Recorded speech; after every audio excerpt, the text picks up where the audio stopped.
Mukhang kailangan ko na naman palitan ng bubong ko, pare. Mag-iisang taon pa lang yan. May tulo na kagad. Ay, bossing! Baka naman kasi hindi matibay yung ginamit nyo. Dapat ang gamitin mo ay cherry loom, ang yerong aluminum. Basta yero, cherry loom. Tibay protektado sa pangmatagalang yero. Power and Play! Narito na ako, Noli Iyala, kilalanin ang mga nasa likod ng bawat laro. Sa buhay man o sa playing court, game na tayo! Power and Play sa Radyo 5, 92.3 News FM.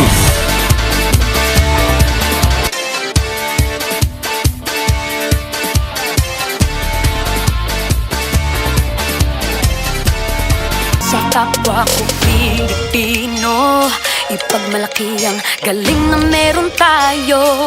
Ilantad ang likas nating talento at magdala ng saya sa mundo. Sa harap ng pagsubok ay di susuko. Para sa pangarap tayo'y porsigido. Magpakitang gilas na at huwag magpatalo. Ipag-iwang natin ang Pilipino. Yan ang Pinoy. Mula noon at hanggang ngayon, talento natin ang bida.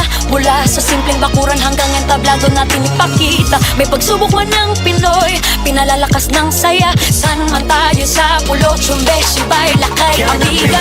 Sama-samang pakita ang galing natin katropa. Sa kapwa ko Pilipino.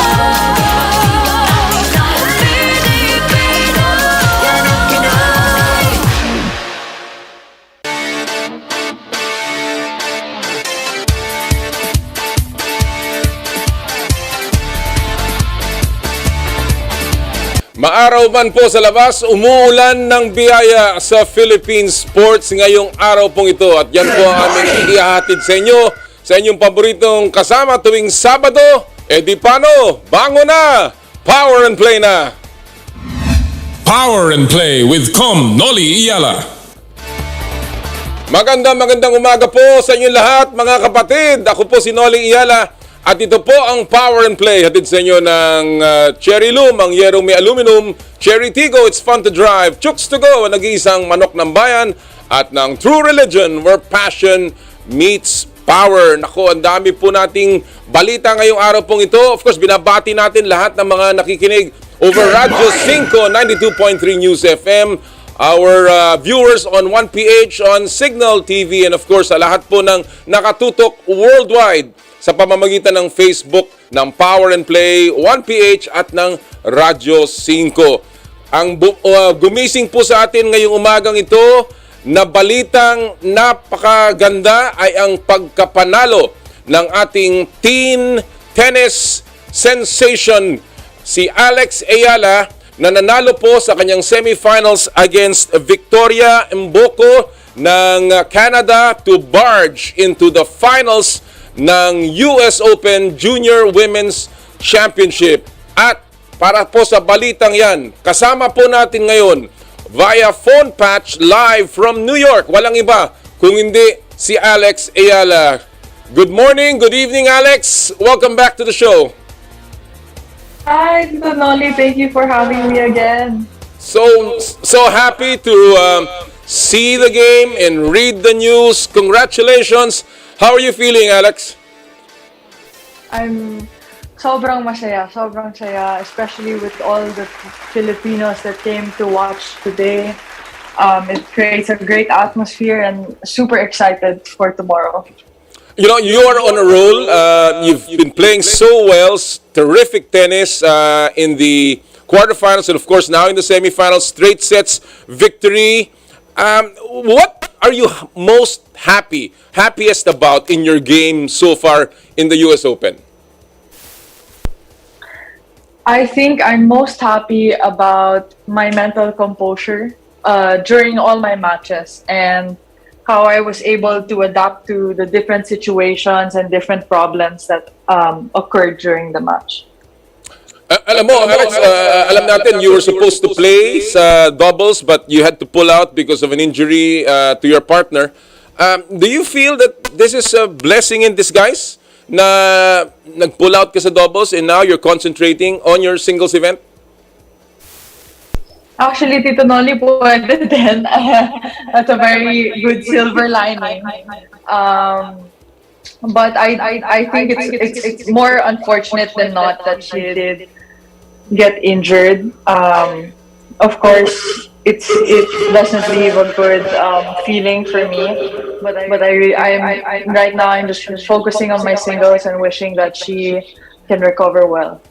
Well, we certainly hope so as well. But of course, everybody's rooting for you and hoping that you continue all the way. Alex, you have a tough match ahead. You're playing against a Czech opponent, Lucy Havlikova, and she's seeded number 2. And she won the French Open, as your dad told me this morning. How familiar are you with Havlikova? Have you played her in the past? No, I have not played her. So it will definitely be a different experience for me, new experience. But I'm going to go in with no pressure and just have the same mindset of all the matches I've won before. Your thoughts about that match? What kind of style does she play when you look at her? Is it something that is suited to your game, and how confident are you going to come into that match? Well, I think she's a very aggressive player and very solid. As you said, she did win the Roland Garros, so I'm definitely not expecting an easy fight. But I think I'm well prepared for this next match, and I've been preparing for a while. And I'm just going to trust myself and believe that what I've done is enough to keep me around for one more. All right. Well, I don't want to keep you. I know you have to rest. Alex, are you having dinner with the family? How is the celebration? Yes, I will have dinner later. The celebration is half and half because you have to be happy about today, but also focus on tomorrow's match and keep my head down and mentally ready for tomorrow. Excellent. Have you heard from Rafa Nadal? Not yet. No. I'm sure he's very busy, but hopefully soon. All right. Well, final message, Alex, sa mga fans mo sa Pilipinas. Everyone is praying for you, of course, and maraming nag-aabang sa laban mo mamaya. What time is it nga pala? What time will the match be later? Do you already know? 12 p.m. 12 tomorrow. p.m. All right. So New that's York time. 12 a.m. here in Manila. So final message, Alex, to your fans here in the Philippines. Maraming salamat po sa lahat na nagsuporta at nagdasal sa akin. I will give my best tomorrow at sana you guys will be proud and sana makikita nyo that I'm really working hard. Nagsisikap talaga ako and I want to make the Philippines proud and on the map of tennis. Oh, we are already proud, Alex. And personally, Alex, I wish you all the best. It is a fitting start for me as chairman of the Philippine Sports Commission. Yes, big congratulations, Tito Noli. Thanks, Alex. And it's my niece who is carrying the flag for us and on my first week. And I'm just so happy for you. I wish you all the best, Godspeed, and we will be praying. The whole family is so proud and we're praying for you. Maraming salamat, Alex. Regards to your mom and dad. Maraming salamat. Thank you. Mga kaibigan, ang ating pong pinagmamalaki, ang tennis sensation ng Pilipinas, 17-year-old Alex Ayala, live from New York. Siya po, kagaya na nabanggit natin, ay nanalo kanina. Madaling araw po yan. Natalo niya yung Canadian, nakalaban niya sa semifinals. Ito po ang kauna-unahang singles finals ni Alex sa isang Grand Slam. Alam niyo po ang tennis, may 4 na pinakamahalagang torneo sa buong mundo. Napanalunan na po ni Alex 2 dyan sa pamamagitan ng doubles. Ito po ang kanyang pangatlo, pero ito ang kauna-unahang pagkakataon niya sa isang singles title, yung mag-isa siya. At ito po'y hindi maliit na bagay dahil yung pinakamahuhusay pong player sa buong mundo sa juniors level ang naglalaban. Pero yung po sa juniors level na yan na po ang susunod na doon sa regular women's tour. In fact, Alex plays the regular women's tour dyan po sa tennis, no? So talaga po yung WTA at sumasali na po siya dyan because she is already preparing, nalalabas na siya sa juniors program. At malaki pong karangalan para sa ating bansa na ang ating kababayan, si Alex Ayala, ay magtatayo ng bandila ng Pilipinas sa US Open mamaya pong madaling araw, o bukas po ng umaga, madaling araw. Kung may pagkakataong kayong manood, tumutok po tayo sa live stream. Meron po mga links na mahahanap dyan. Medyo pagtyagaan lang ninyo. O di kaya ay tumutok po sa Twitter at tayo po ay mag-feed ng kaganapan sa laro ni Alex Ayala. And of course, tayo po ay magdasal. Yun lang po ang hinihiling ng ating kababayang si Alex at ang buong naming pamilya na pagdasal po natin si Alex sa kanyang laban mamaya, laban sa isang Czech player, si Lucy Havlikova, number 2 seed sa US Open. Magaling po, malakas. It will be a tough match, sabi nga ni Alex, but sabi niya she's very confident na lalaban siya mamaya para sa ating bayan. So again, congratulations Alex Ayala for a wonderful tournament so far, and we wish you all the best sa inyong laban, sa inyong mga susunod na laban para sa ating bayan dyan sa US Open. Alright, bago tayo magpatuloy, ito po muna ang ating pinupulsuhan. Ito po ang ating pinupulsuhan ngayong araw pong ito. Alam naman natin, last Sunday, nagwagi na po ang San Miguel Beermen kontra sa Talk and Text. Kaya susunod na ang next conference, yung Commissioner's Cup. At kaya po ang ating pupulsuhan ngayong araw na ito ay tungkol po sa malapit ng pagsisimula ng Commissioner's Cup. I believe it's September 21 ba? Something like that, no? Yun ang mukhang yun ang stimula ng PBA Commissioner's Cup. Kahapon kasama ko si Commissioner Willie Marshall So ang aming pong pulso ngayong araw pong ito, ang pulso ng bayan, hatid sa inyo ng Chooks to Go, ang nag-iisang manok ng bayan.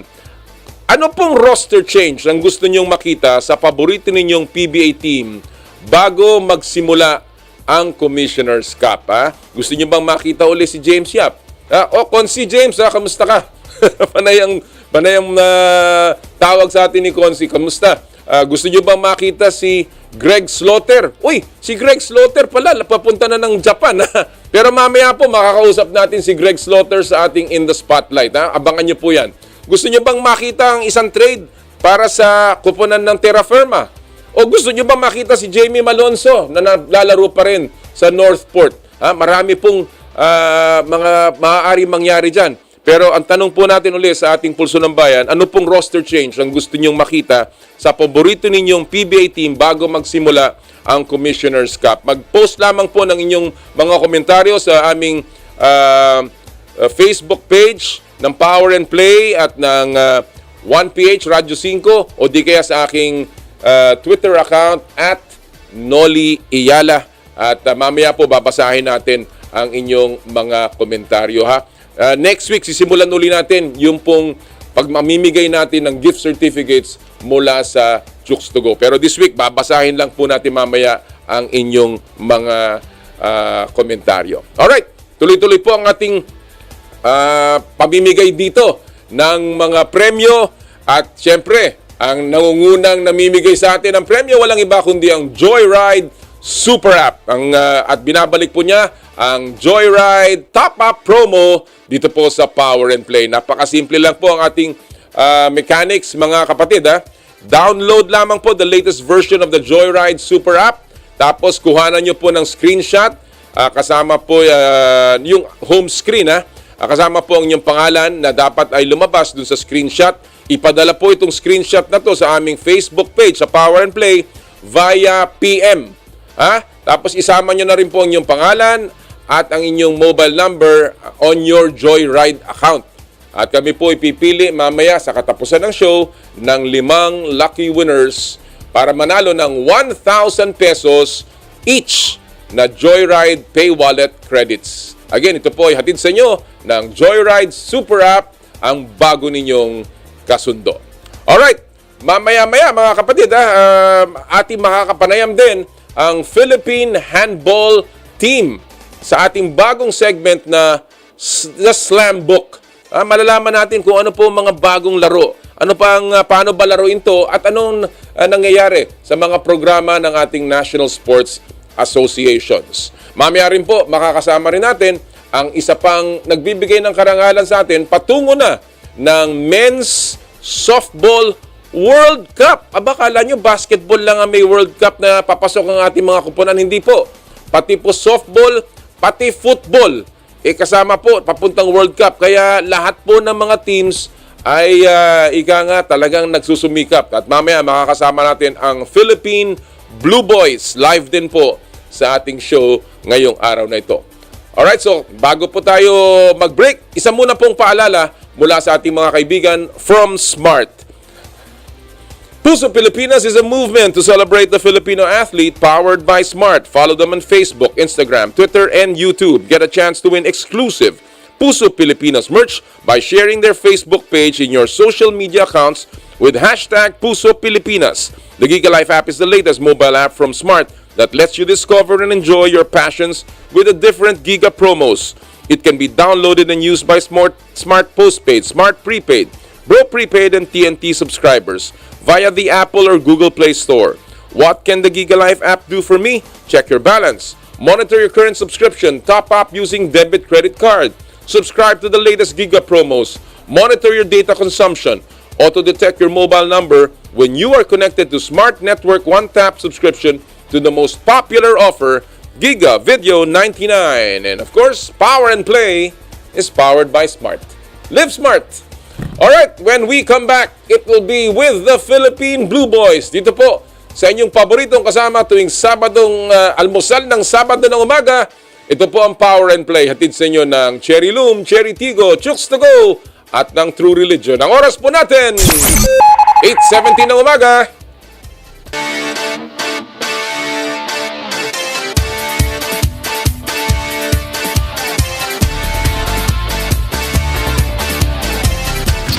I dare to dream big, to be a voice of my generation, to inspire resilience in the face of roadblocks. And in sharing my stories, I let others share in my passion.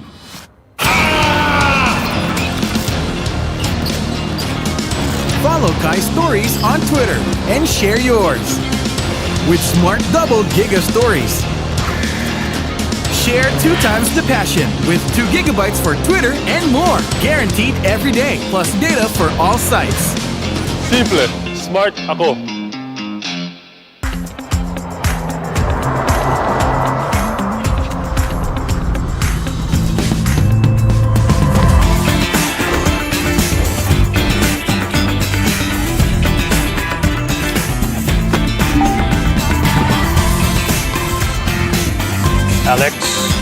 Alex, are you ready to have some fun on your first driving lesson?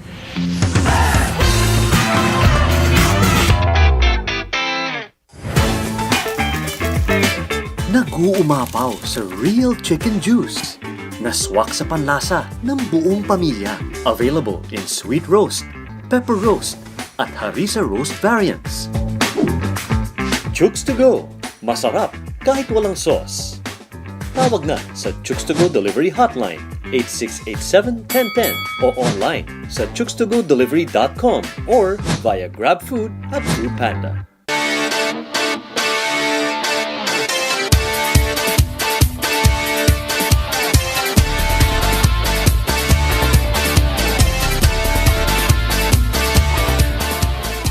Pagsapit ng alas 5:30 ng hapon, nagbabagang balita at impormasyong dapat malaman. Mainit na ihahati mula sa frontlines. Mas maagang pagbabalita para una kayong makasagap ng mga impormasyong dapat nyong malaman.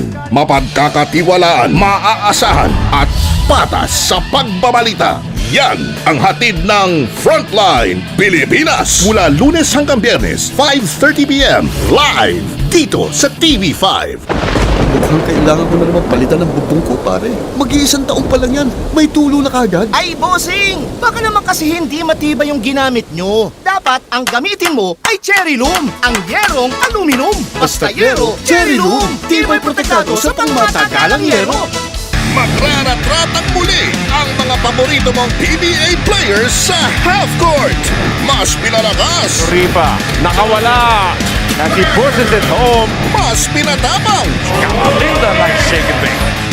Flores attacks and slaps it home. Tuloy ang laban ng lakas ng tatlo sa PBA 3x3 Season 2. Simula September 10 sa One Sports at PBA Rush.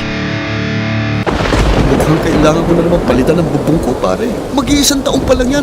May tulo na kagad. Ay, bossing! Baka naman kasi hindi matibay yung ginamit nyo. Dapat ang gamitin mo ay cherry loom, ang yerong aluminum. Basta yero, cherry loom. Tibay protektado sa pangmatagalang yero. Power and Play game na sa Radyo 5 92.3 News FM.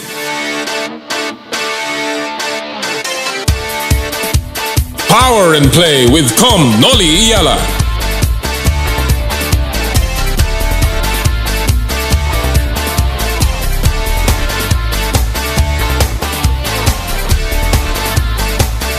Power and Play with Kom Noli.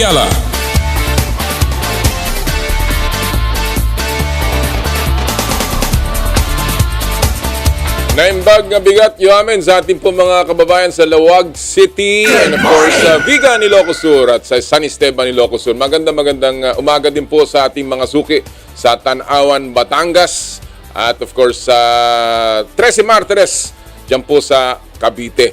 Oh, nga pala, congratulations sa NCAA. Magbubukas ang kanilang season ngayong araw pong ito. Congratulations sa lahat po ng bumubuo sa NCAA. Thank you for the invitation.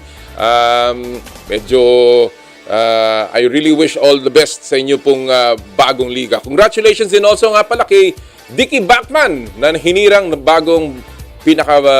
bagong commissioner ng UAAP.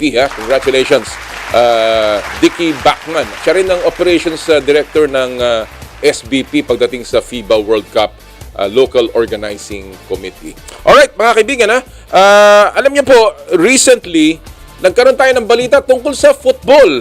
Alam niyo po, pasok na sa Football World Cup ang Philippine Blu Boys matapos ang kanilang top 2 finish sa 11th Men's Softball Asian Cup na ginanap sa Japan. Gaganapin ang World Cup sa New Zealand mula November 26 hanggang December 4. Ito na ang pang-11 appearance ng Pilipinas sa World Cup at target nilang mahigitan pa ang 16th place finish noong 2016.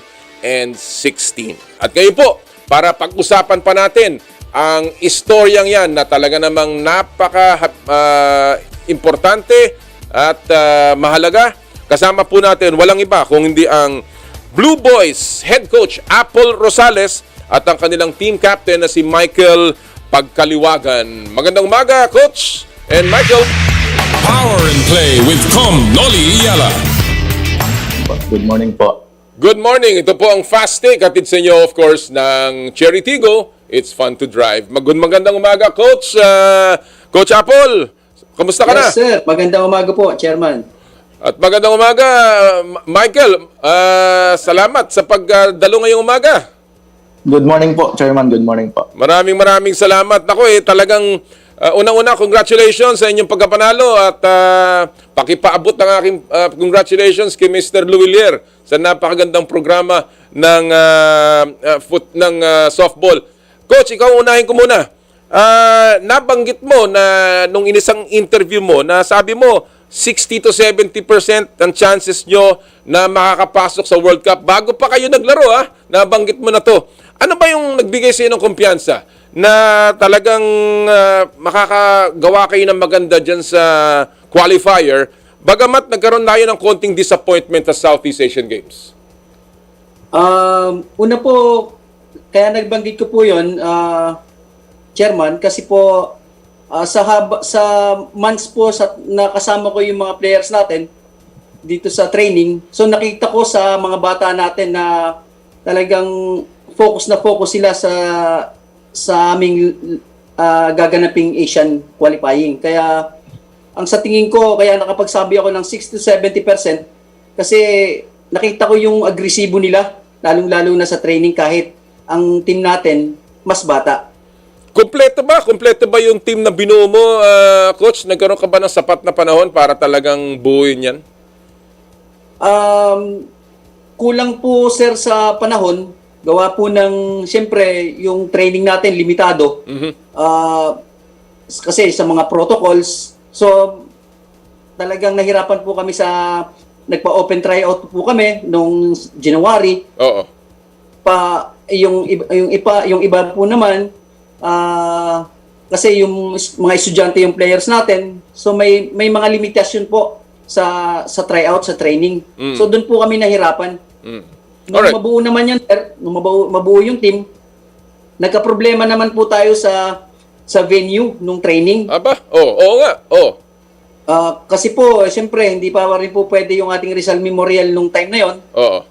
Naghanap pa po ako, sir, ng kung yung po pwede ng mga LGU, kumausap po tayo para kung saan tayo po pwede. So blessings na rin kasi nagamit natin yung softball field dito sa Agoncillo, Batangas. So 2 months po yung team dito sa Agoncillo, Batangas. Alright. Michael, matanong kita, sabi nga ni Coach, medyo kinulang sa panahon, pero in terms of the preparation, kayo ba ay nabigyan ng sapat na suporta? Halimbawa, mga pakain, funding. Kamusta ang inyong paghahanda at even yung mga skills coach, conditioning, psychologist? Nabigyan ba kayo ng ganyan, Michael, nung kayo yung naghahanda para sa World Cup ay para sa qualifier? Yes po, Chairman. Okay naman po, meron po kaming conditioning nung nalipat po kami sa Rizal Memorial. Nabigyan po kami ng conditioning doon. Tapos nung nandun po kami sa Agoncillo, binibigay lang po sa amin ng aming conditioning, tas kami po yung nag-workout, binibigay lang sa amin yung kailangan namin gawin. Ano naging mindset ninyo, Michael, yung buong team? Ikaw bilang isa sa mga haligi dyan. Ano naging mindset ng team? Ano naging susi sa victory ninyo sa Japan? Sa amin po, sir, laging tiwala sa sarili, tapos kumpiyansa, kailangan laging kumpiyansa sa sarili, at yung samahan ng team, maganda po yung samahan ng team namin. Ang balita ko marami ding player dito ay bago, no? Marami ring bago, no, Michael? Yes po. Halos po mga nasa 60% po bago po. Yung ba, paano nyo ginawa na talagang mabuo at maihanda kaagad sila? And of course, yung chemistry o yung samahan ng team, paano yan ginawa ninyo? May mga aktibidades ba kayo para sa pagbubuo ng chemistry ng team? Yun po, lahat po ng mga kailangang ituro ng mga coaches doon sa mga bago, nagagawa naman po nila. Tapos kami pong mga senior, ginaguide din po namin sila yung kailangan gawin, ganito. Pag mayroon silang question sa amin na about sa laro, na natutunan namin sa mga coaches po namin, itinuturo po namin sa kanila, sa mga bago. Coach Apple, ano ang masasabi mong asset o lakas nitong team na to? Kaya naman maganda ang inyong ipinakita dun sa qualifiers. Ang nakita ko dito, Chairman, yung speed natin. Kasi nga, mga bata, and then may mga power, potential. So, yun yung nakita ko na yun yung number 1 key sa pagkapanalo ng team natin, yung speed. Kasi nagulat yung mga kalaban namin, especially yung Japan sa championship. Nag-iba na yung tema ng laro ng Blu Boys. So, yun yung key sa pagkapanalo ng team. Pinag-uusapan yung mga laro ninyo, natalo kayo sa Singapore, pero at natalo rin tayo sa Japan, pero nakabawi tayo at nakahabol tayo dun sa top 2 slots para makapasok ng Softball World Cup. Nawalan ba kayo ng pag-asa, Michael? Nung kayo natalo, napaghinaan ba kayo ng loob nung panahon na yon na, baka hindi tayo umabot o yun ay hindi nyo ininda? So sa totoo lang po, Chairman, talagang naghinaan po kami ng loob. Pero sinabi ko sa mga teammate ko na hindi pa tapos ang laban, kaya pa natin to, makakapasok pa tayo. And ano ang naging adjustment ninyo nung muli niyong hinarap uli ang Japan? Bigla pong lalong lumakas yung team, Chairman. Lalong lumakas yung kumpiyansa sa sarili. lalong sumayang maglaro, malaki ang kumpiyansa. Alright. Coach, ano ang naging turning point dito sa qualifiers after those 2 losses? Una, after nung Singapore loss namin, doon kami, sir, na low moral. And then, ang ginawa nilang ng coaches sa motivation sa mga players kasi mayroon pa namang chance. And then, yun nga, blessings na rin sa atin na nabigyan niya ng konting chance yung nakita natin. So, yun na yung nagbigay sa mga bata ng kumpiyansa kasi yung chance na yun. Kaya yung game po natin against India, although tinalo talaga ng India yung Singapore, hindi kami nawalan ng pag-asa. So, lumaban pa rin yung team. Napakaganda na yung hitting, defense, almost perfect yung game namin against India. Very good. Well, meron kang, ang team ay meron mga 2 buwan para maghanda patungo sa Auckland, New Zealand. Ang laban ninyo is November 26. Una-una, anong plano, Coach? Anong plano ninyo pamula ngayon hanggang sa pagsisimula ng World Cup sa New Zealand? So, yun nga, Chairman, kailangan namin ng seryosong training. Medyo, ang nakikita ko lang, yung problema, yung mga estudyante natin dito sa UAAP, kasi 60% mga estudyante. So, dun lang kami nakakakita siguro ng problema kasi may mga iba't ibang coaches sila o mga schools na baka hindi sila pumayag. So, yun ang unang nakikita kong problema. And then, siyempre, sir, yung preparation namin, yung Rizal Memorial kasi, hindi kami, may time limit lang kami dun 2 hours lang kami pwede sa isang araw. So, yun yung pag-uusapan ng association kung paano at saan ang aming training venue. Bakit daw 2 oras lang, Coach? Kasi po, Chairman, marami pong gumagamit. May softball women, may baseball men, and baseball women. Kaya everyday po ayun ang training. So talagang pinaghahati-hati po yung oras ng baseball stadium. Well, alam mo, nasa likod lang ng opisina ko yan at nakikita ko yung mga naglalaro doon.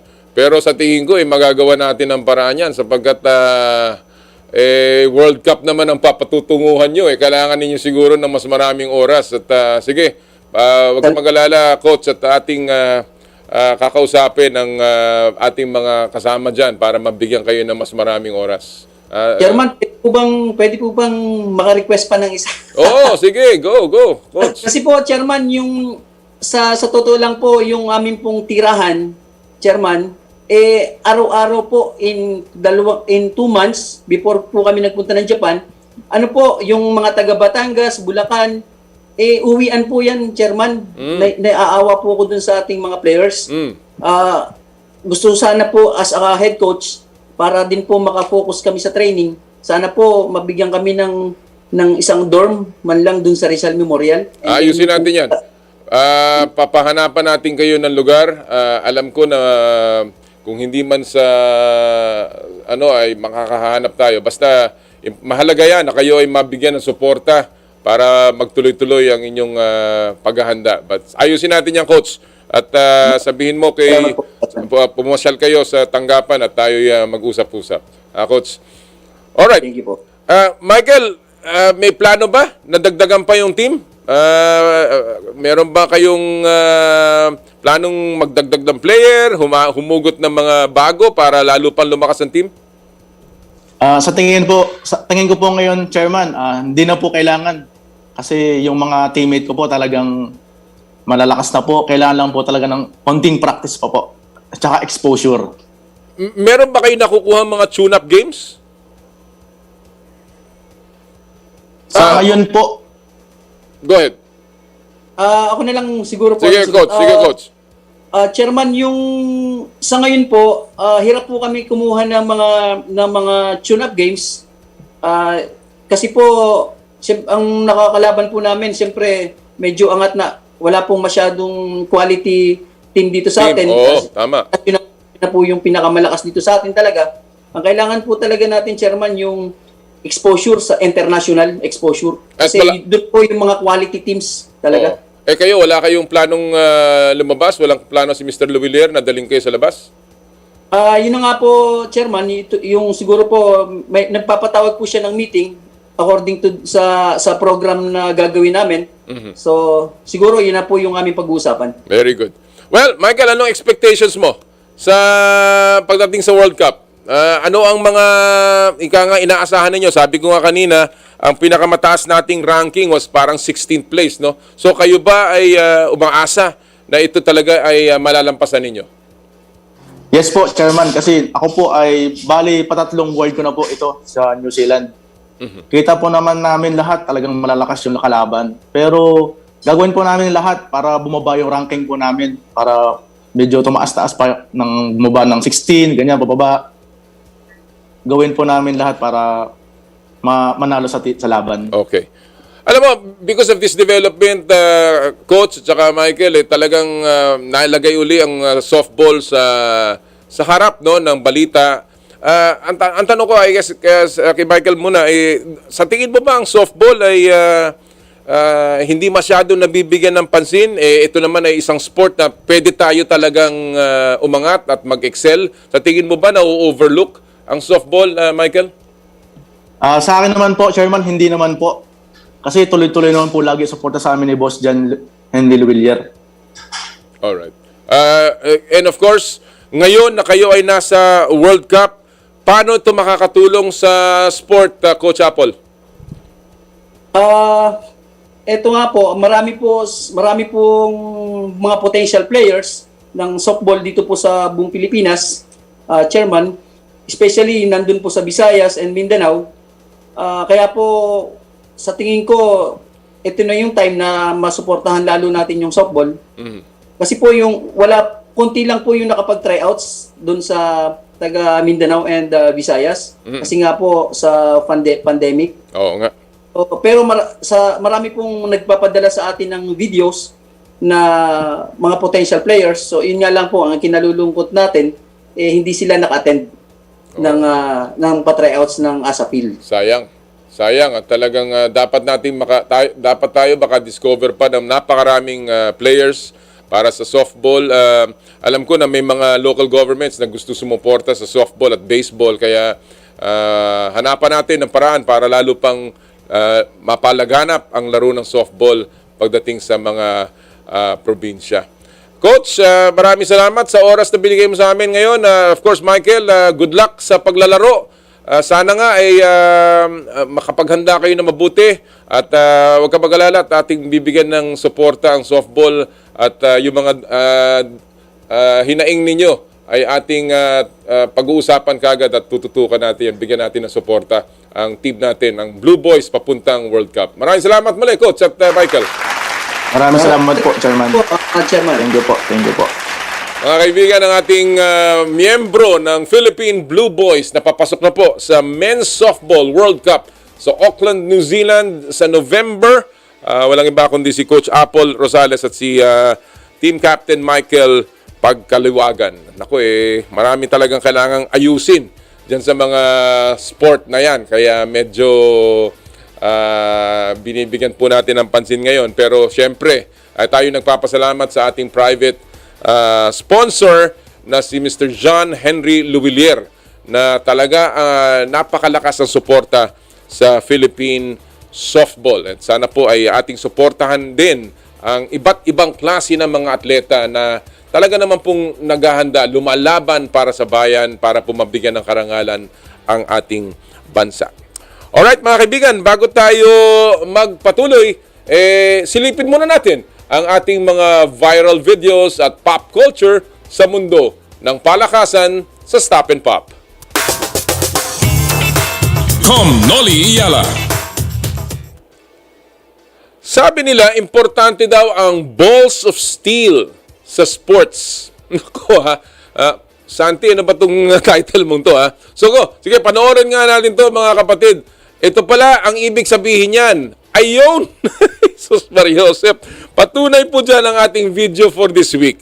Talaga namang ramdam nyo ang sakit kahit panoorin lang. Slow-mo pa yan ang video na ito. Ang tanong ko lang, paano naman nakalusot yung bolang yun dun sa catcher? Ang catcher po nahampas pa sa maselang bahagi ng kanyang katawan. Kaya safe to say, merong strike sa play na yan. Yung kanyang maselang parte ng katawan. Yan po ang ating stop and pop moment sa Power and Play. Magbabalik po kami dito sa Power and Play. Marami pa po tayong pag-usapan. Philippine Handball, ang ating pong tututukan sa ating bagong segment na SlamBook dito po sa aming pagbabalik.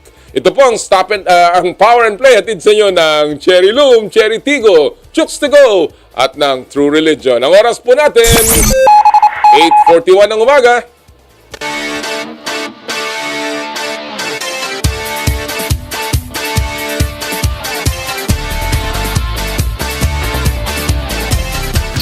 I dare to dream big, to be a voice of my generation, to inspire resilience in the face of roadblocks. And in sharing my stories, I let others share in my passion.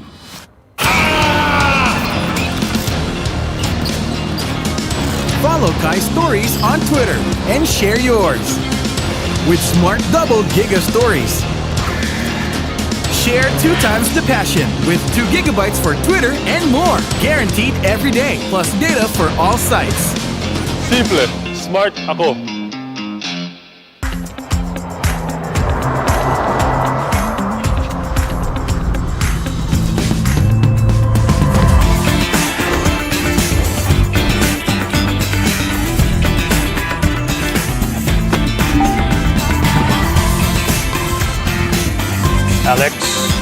Alex, are you ready to have some fun on your first driving lesson?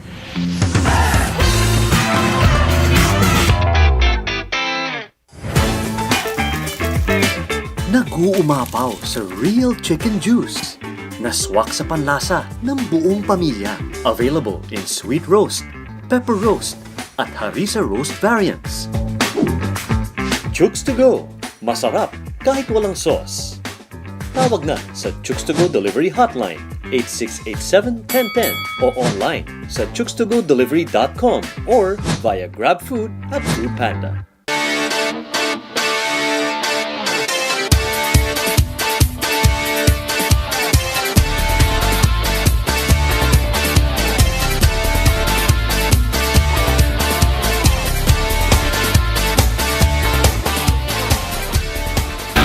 Ihahatid sa inyo ng mga veteranong news anchors ang mga nagbabagang balita, malalaking headlines at impormasyong dapat malaman mula umaga hanggang gabi. Si Gretchen Ho tuwing 10 a.m. sa Frontline sa umaga. Sina Cheryl Cosim at Julius Babaw tuwing 5:30 ng hapon sa Frontline Pilipinas. At sina Ed Lingao at Mean Los Baños tuwing 10:30 ng gabi sa Frontline Tonight. Tumutok Lunes hanggang Biyernes sa TV5. Mukhang kailangan ko na naman palitan ng bubong ko, pare. Mag-iisang taong pa lang yan. May tulo na kagad. Ay, bossing! Baka naman kasi hindi matibay yung ginamit nyo. Dapat ang gamitin mo ay Cherry Loom, ang yerong aluminum. Basta yero, Cherry Loom. Tibay protektado sa pangmatagalang yero. May namiss ka bang mga shoot, pasa at hiyawan? Ngayon, hindi na! Dahil araw-araw mo nang mapapanood ang mga paborito mong sports program sa TV. Watch us on these channels. Free TV Channel 41, Signal TV Channel 6, Sky Cable Channel 59. One Sports! Ito ang go-to tambayan for your favorite sports programs. Dito ka na sa paboritong tambayan mo pagdating sa sports. Mukhang kailangan ko na naman palitan ng bubong ko, pare. Mag-iisang taong pa lang yan. May tulo na kagad. Ay, bossing! Baka naman kasi hindi matibay yung ginamit nyo. Dapat ang gamitin mo ay Cherry Loom, ang yerong aluminum. Basta yero, Cherry Loom. Tibay protektado sa pangmatagalang yero.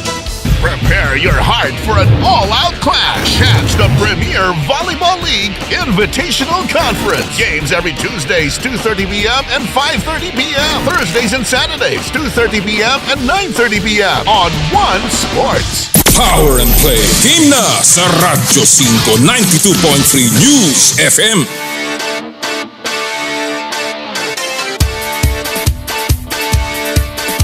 Nagbabalik po tayo sa Power and Play. O nga pala ha, gusto ko pong magpasalamat dun po sa mga nagpadala ng mga suporta nila sa ating pong unang linggo dyan sa PSC. Lahat po ng mga bumisita sa atin at nagbigay at nagsabi ng kanilang suporta. Maraming salamat po. Alam niyo po, marami talagang problema tayo sa Philippine sports, pero talagang pong nakatutok ang buong tanggapan ng PSC para po bigyan ng bagong programa, bagong enerhiya, bagong buhay ang Philippine sports. At sana nga ay matupad namin po sa tulong ng ating mga partners sa sports and of course pamahalaan, sa pamumuno of course ng ating pong Pangulo, si Ginoong Pangulong Ferdinand Bongbong Marcos Jr. na nagbigay na po ng salita na talagang bibigyan niya po ng priority ang mga atleta. Kaya po tayo susunod lamang sa queue ng ating mahal na Pangulo at ating pong siguradong sisimulan po ang mga programang kailangan. Kahapon lang po kami nagdesisyon na lahat po ng ating mga atleta ay hindi babawasan ng kanilang mga allowances. Alam niyo po sa PSC, meron pong tinatawag na reclassification after the Southeast Asian Games. Yung meron ganun pong polisiya. Na kapag nagkaroon po ng pagbaba sa inyong standing mula sa dating nakuha ninyo sa dating Southeast Asian Games, ay maaari kayong ma-reclassify. Well, ako po kahapon, ang aking pong direksyon ay simple lamang ho. Ang sinasabi natin, tayo'y kakalinga sa ating mga atleta. We will care for sports, for Philippine sports like no other. Wag natin simulan sa pagbabawas ng allowances ng ating mga national athletes. Kaya po ang aming pong utos kahapon ay panatiliin ang lahat ng allowances ng ating mga atleta at kung hindi man manatili, dapat itaas dun sa mga magandang ipinakita sa last Southeast Asian Games. Meron pa po kami mga announcements in the next coming days, but certainly kami po ay simula na sa mga programang gusto nating ipatupad para sa Philippine sports. Sa konting pasyensya lang po, pero every Saturday I will try to report po sa mga nangyayari dyan sa Philippine Sports Commission. Alright, bago tayo magpatuloy, magpasalamat muna tayo sa mga nagtataguyod po ng ating programa, ang ating sports advocacy. Walang iba kundi ang ating mga sponsors dito po sa Power and Play. Maraming salamat po sa Cherry Loom, ang yerong may aluminum sa ganitong pabago-bago ang panahon, mga kapatid. Sobrang init tapos bubuhos ang ulan. Kailangan natin ng matibay at protektadong bubong. Dapat ang bubong ay yerong may aluminum. Kapag may aluminum, tsak na pang matagalan. At isa lang, alam kong de kalidad na yerong may aluminum, yan ang Cherry Loom. Tibay protektado sa pangmatagalang yero. Cherry Loom, ang yerong may aluminum. Thank you! Cherry Tigo 8 Pro. How neat it is to have a 7-seater SUV that has a powerful engine, world-class safety standards, and the latest tech features. Bet you didn't know that the all-new Cherry Tigo 8 Pro has all these features and more at a very affordable price range. Cherry Tigo 8 Pro is equipped with a 1.6 turbocharged gasoline direct injection engine, an advanced driver assistance system, and 12 other safety features including lane departure warning. Kailangan natin yan pagdating sa mga contact apprehension. And of course, traffic jam assist. The flagship Tigo 8 Pro allows you more control of the wheel. What's great is you can also join the green revolution with Cherry Tigo 8 Pro plug-in hybrid electric vehicle or PHEV. So book a test drive now via www.cherryauto.ph or visit a Cherry dealership near you. Thank you! Chooks to Go, ang nag-iisang manok ng bayan. Subukan ang kanilang pinakabagong oven-roasted chicken na mas pinasarap dahil sa nag-uumapaw na flavorful chicken juice. Try also Chooks, the first dine-in restaurant ng Chooks to Go dyan po sa Lipa, Batangas. Chooks to Go, ang nag-iisang manok ng bayan. Thank you! True religion is in the Philippines, where passion meets power. Experience it firsthand. For your best style choices, visit True Religion at Conrad S. Maison Mall of Asia Complex, Resorts World Manila, at sa Hacienda Designer Outlet sa Silang, Cavite. True religion where passion meets power. Thank you! Joyride, ang bago ninyong kasundo. Magpadala with confidence kahit para sa negosyo o personal bulk deliveries. Kayang-kaya yan i-deliver securely with Joyride. And of course, subukan niyo po ang aming Joyride car at tuloy-tuloy ang serbisyo ng motorcycle taxi. So, download the latest Joyride Super App now. Thank you! Elms Seafood Paluto, the latest offering of the Elms Resto Bar Group located at Unit 2, ground floor, Calya Bistro, Ever Commonwealth, Quezon City. Enjoy their delectable seafood menu in a relaxed, casual dining atmosphere for your salo-salo seafood meal. Elms Seafood Paluto. Thank you! Skin Your Face and Body Anti-Aging Center with offices or branches at Alabang Town Center and Green Hills, San Juan. For your skin assessment and treatment schedule, call 0917-890-1640 or 0977-809-8886. Thank you! ASEA Subic Beach Resort. Experience the getaway that you deserve and dive into limitless happenings, rejuvenating experiences, and gastronomic adventures. ASEA Subic Beach Resort. Thank you! And of course, Power and Play is powered by Smart. Live Smart! Thank you! Maraming salamat po sa inyong lahat. Binabati ko nga pala ng isang happy birthday ang ating kasama dito sa Power and Play, ang aming pong kasama pagdating sa marketing, si Ma'am, si Miss at si Mariko Dines Regner. Happy birthday, Maring Dines! Sana mag-enjoy ka ngayong araw na ito. Happy birthday! Alright, mga kaibigan, at this point, medyo magsimula tayo ng isang segment dito tungkol sa mga emerging sports. Mga sports na ating pong kayang suportahan. At para po natin suportahan, kailangan nating maintindihan. Ito po ang SlamBook dito po sa Power and Play. At ngayong araw pong ito, ang ating itatampok sa ating SlamBook. Walang iba kung hindi ang Philippine Handball Team sa larong handball. Ano ba yung handball? Yan ba yung kinakamay ang bola? Ano ba yung handball? Nung araw, alam ko handball, tinatapik ang bola sa pader. Pero tingnan natin po kung ano ba ang handball. At atin po makakasama ngayong araw pong ito, walang iba kung hindi ang kanilang head coach, si Jana Frankeli, at ang team specialist si Van Jacob Bakay ng Philippine Handball Team. Magandang umaga, Coach Jana. Power and Play with Kom Noli Iyala. Good morning, Coach. Hi, good morning, Chairman Noli. Thank you for having us. And good morning, Van ba o Jacob? Jacob na lang po. Jacob. Good morning, Jacob. Thank you sa paggising ng maaga. Bagay, atleta naman kayo. Maaga talaga yung gumigising. Thank you again for joining us, Coach Jana and Jacob. You know, bago natin pag-usapan ang mga nangyayari sa Philippine Handball, malaman muna natin ng ating mga tagapanood at tagapakinig.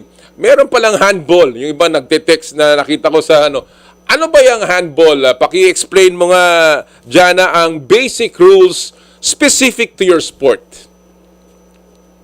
Okay, so, yung handball po, yung event na fina-flash ngayon sa screen, I think it's, this is beach handball. So, dalawa po siya. Meron yung handball and meron yung beach handball. Parang yung volleyball, di ba po, meron yung volleyball sa court, and then merong 6 players per side. And then sa beach volleyball, meron 2 players per side. Okay. So sa handball, ganun din po. Meron tayong indoor handball and meron tayong beach handball. So yung indoor handball, it's an Olympic sport. And ang isa pong side is 7 players. And then the objective of the game is mag-shoot ng ball sa goal. So sa indoor handball, so would you like me to explain the indoor version or let's go straight to the beach version? Well, whatever. Basta yung basic. So, basically, Coach, ang sinasabi mo is ang handball, whether it is indoor or beach, sinushoot ang bola sa loob ng goal. Yung goal, ang itsura niya ay parang football goal, pero mas maliit. Yes, sir. Ano po, yung sa indoor, kapareho lang siya ng size ng futsal goal, which is 3 meters by 2 meters. All right. The size for the indoor handball goal and the beach handball goal is the same.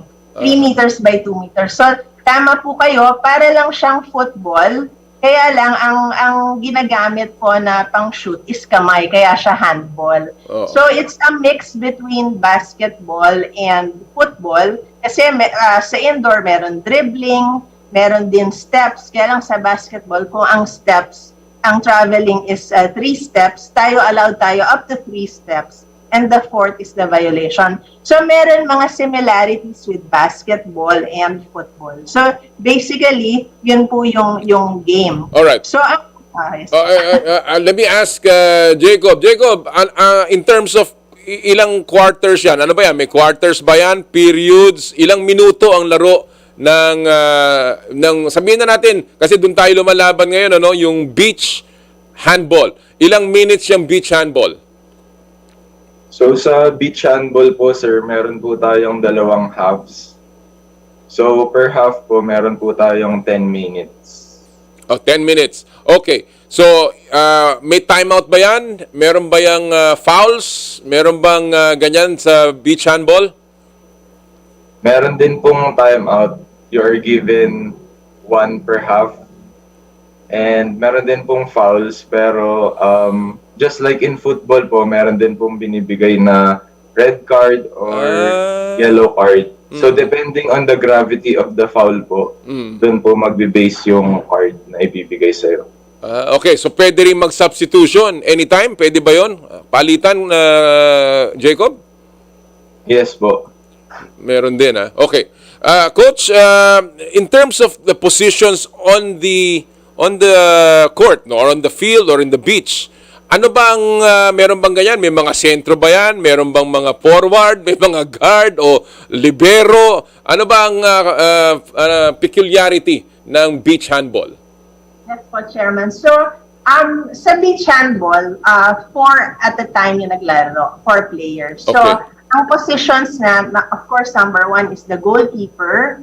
Tapos, yung mga court players. Yung court players po, merong pivot, wing, tsaka yung playmaker. So, si Jacob, ang tawag sa kanya specialist. Kasi, pareho sila ng goalkeeper na pag sila yung nag-score, automatic 2 points yung score nila. So, ang beach handball kasi, ang difference niya between sa indoor and sa beach, yung indoor, lahat ng goals is 1 point lang. Yung beach, meron siyang 2-point goal. So, so yung 2-point goal, you can only earn it if you execute a spectacular shot, like a 360. Kaya yung iba, sinasabi, ba't umiikot pa sila? Kasi pag umiikot, nagta-360, or yung alley-oop, 2 points yun. So sila Jacob, pag sila yung specialist or yung goalkeeper, if they shoot the ball, kahit straight lang, kahit direct shot lang, 2 points din yon. Yes. So, so yung question nyo po dun sa positions, yes, kunwari yung pivot, siya yung nasa center. Tapos yung wing, siya yung nasa side. So you have a left wing and a right wing. And then you have a playmaker. Which is usually the specialist. Alright. Marami nagtatanong, of course, is pwede ba kaming gumawa ng ganyang klaseng court? Gaano ba kalaking space ang kailangan for a beach handball court, no? Alam natin, we have to play it in the beach. Pero, halimbawa, meron lang gustong mag-ensayo dun sa mga fields or sa labas. Gaano ba kalaki ang kailangan ng handball? Madali lang siya. Para lang siyang basketball court. The size is 27 meters, the length. And width is 12 meters. Di ba yung basketball, 28 by 15? So, yung handball, 27 by 12. Plus, you just have to mark a goal area, a 6-meter goal area from the goal. Doon sa goal kasi yung sa end, di ba, yung goal. So, magmamark lang kayo ng 6 meters from that. Kasi po, pwede lang mag-shoot. Yung goal area na yon, goalkeeper lang yung pwede doon. Pwede lang yung mag-shoot yung mga 4 players 6 meters from the goal. Okay. So, yun lang. So, mag-ano lang sila kahit straw lang, ipaglalagyan lang nila ng pegs. Tapos, actually, yung goal, kahit lang kami, pag nagpupunta kami sa beach noon, lalo na nag-uumpisa kami, lalagay lang kami ng bamboo na may fishnet. Yun na yun. Madaling lang mag-set up. Oo, kasi siyempre, alam natin, ang mga tao naman, ang gusto nila yung madali lamang laruin. Kaya, well, obviously, madali rin ang rules ng handball. Jacob, ikaw pala specialist, no? Parang slam dunker, parang 3-point shooter, no? So, mahirap ba ang training ng handball? Can you give us an idea, ano ang kailangang skills para ikaw maging magaling na handball player?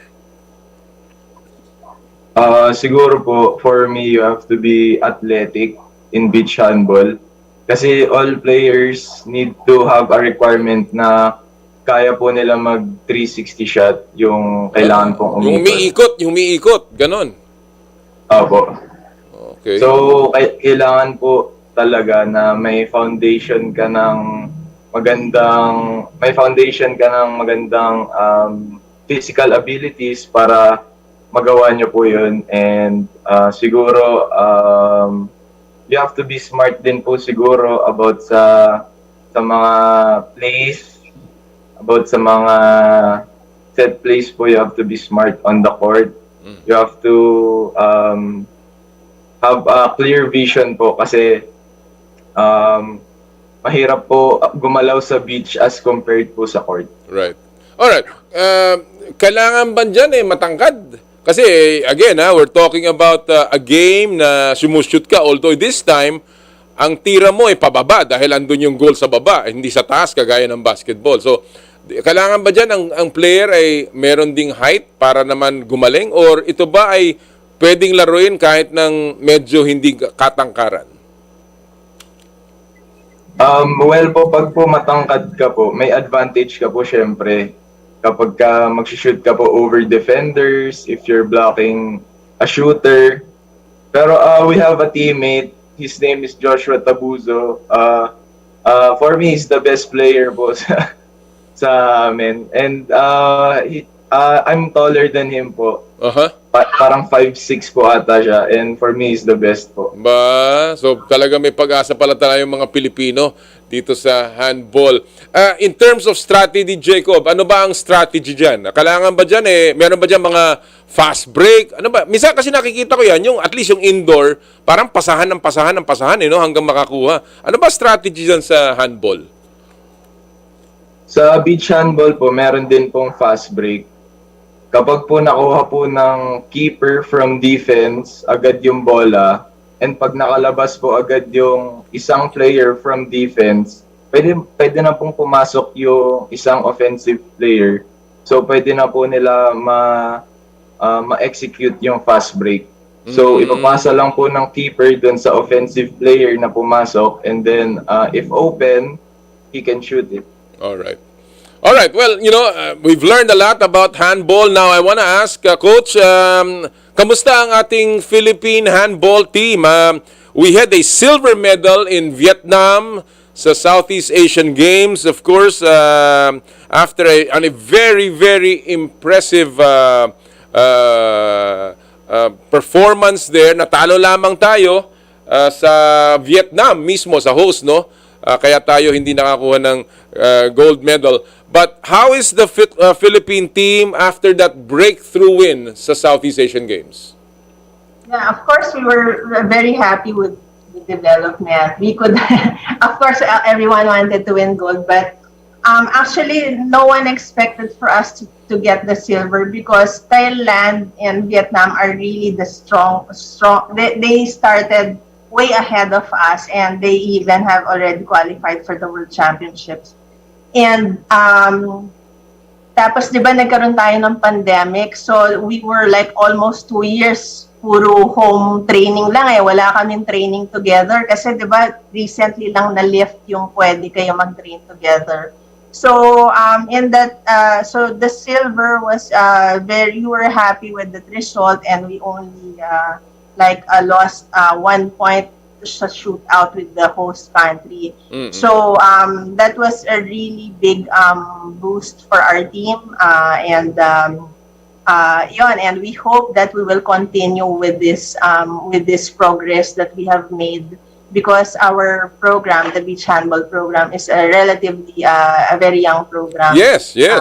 Compared to our Asian, to the other Asian countries. I understand from your Secretary General, si Dr. J. Adalem, na kayo ay galing sa isang laban sa Korea. It was like a Korea Cup.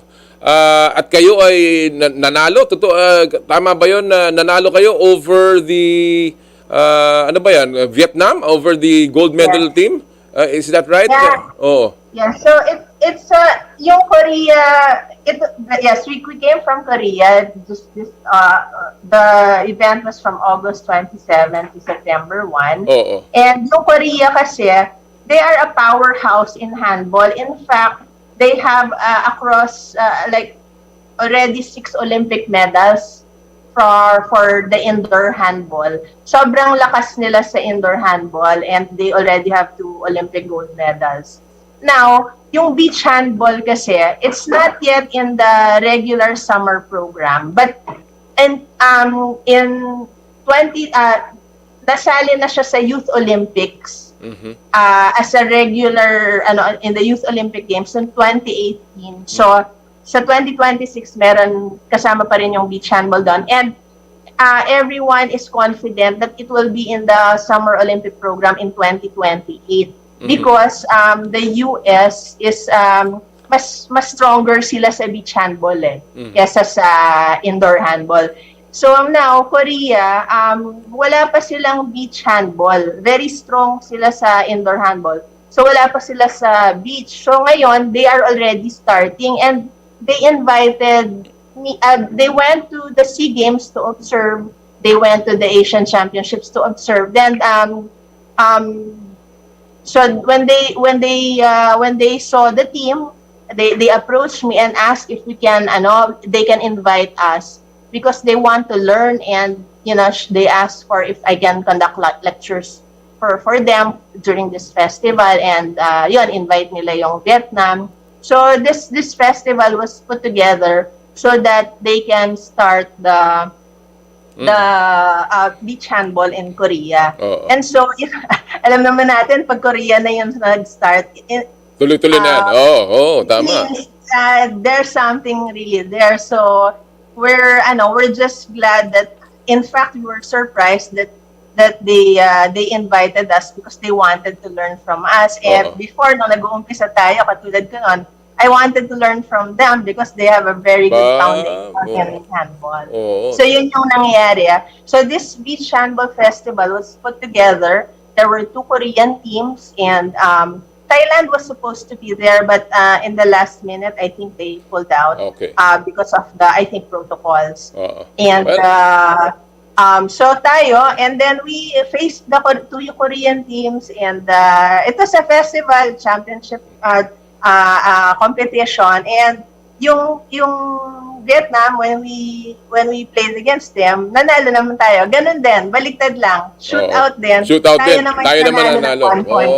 Okay. Well, it just shows the development of the sport. Jacob, ikaw ba, were you you came from another sport? Paano ka nagsimula sa handball? Did you play another sport bago ka naglaro ng handball? Yes. Let me ask Jacob muna. Si Jacob muna. Jacob. Yes po. Nung bata po ako, nung mga grade 1, nag-varsity po sa basketball. Pero nag-stop din po ako. Then lumipat po ako ng swimming. So then, talagang noong 2014, nag-start na po akong mag-handball sa PE po. Nung grade 8 po ako. Then nagtuloy-tuloy na po yun. So, nagsimula ito sa PE? Nagsimula ka sa handball sa PE? Yes po. Good. So, do you think ito magandang entry to para sa mga handball players na maturuan ng handball sa eskwelahan? Yes po. I think it's a good program po na magkaroon po ng handball sa schools. Should we convert basketball players? Pwede, ano ba yan? Magaling ba? Pwede bang makuha yung mga, ang dami-dami nating basketball player, hindi naman pwede lahat yan maging national team. Should we convert them into handball players, Jacob, sa tingin mo? Well, if gugustuhin po nila yung sport, kung may in love din po sila sa sport, they can. Kasi halos may similar characteristics po sa movement ng basketball and handball. Oo. So, may onting adjustments lang po. Alright. Well, sana nga dumami pa ang mga naglalaro. Coach, before I let you go, you are going to be playing in the Southeast Asian Games next year. Ulit, meron bang handball o walang handball sa ano ngayon? Sa Cambodia? Wala daw pong handball. Wala. Sayang, no? Ayaw ka nilang bigyan ng medal. But anyway, ano ang plans ng Philippine Handball? Anong susunod yung torneo? And what are you looking forward to in the next few years?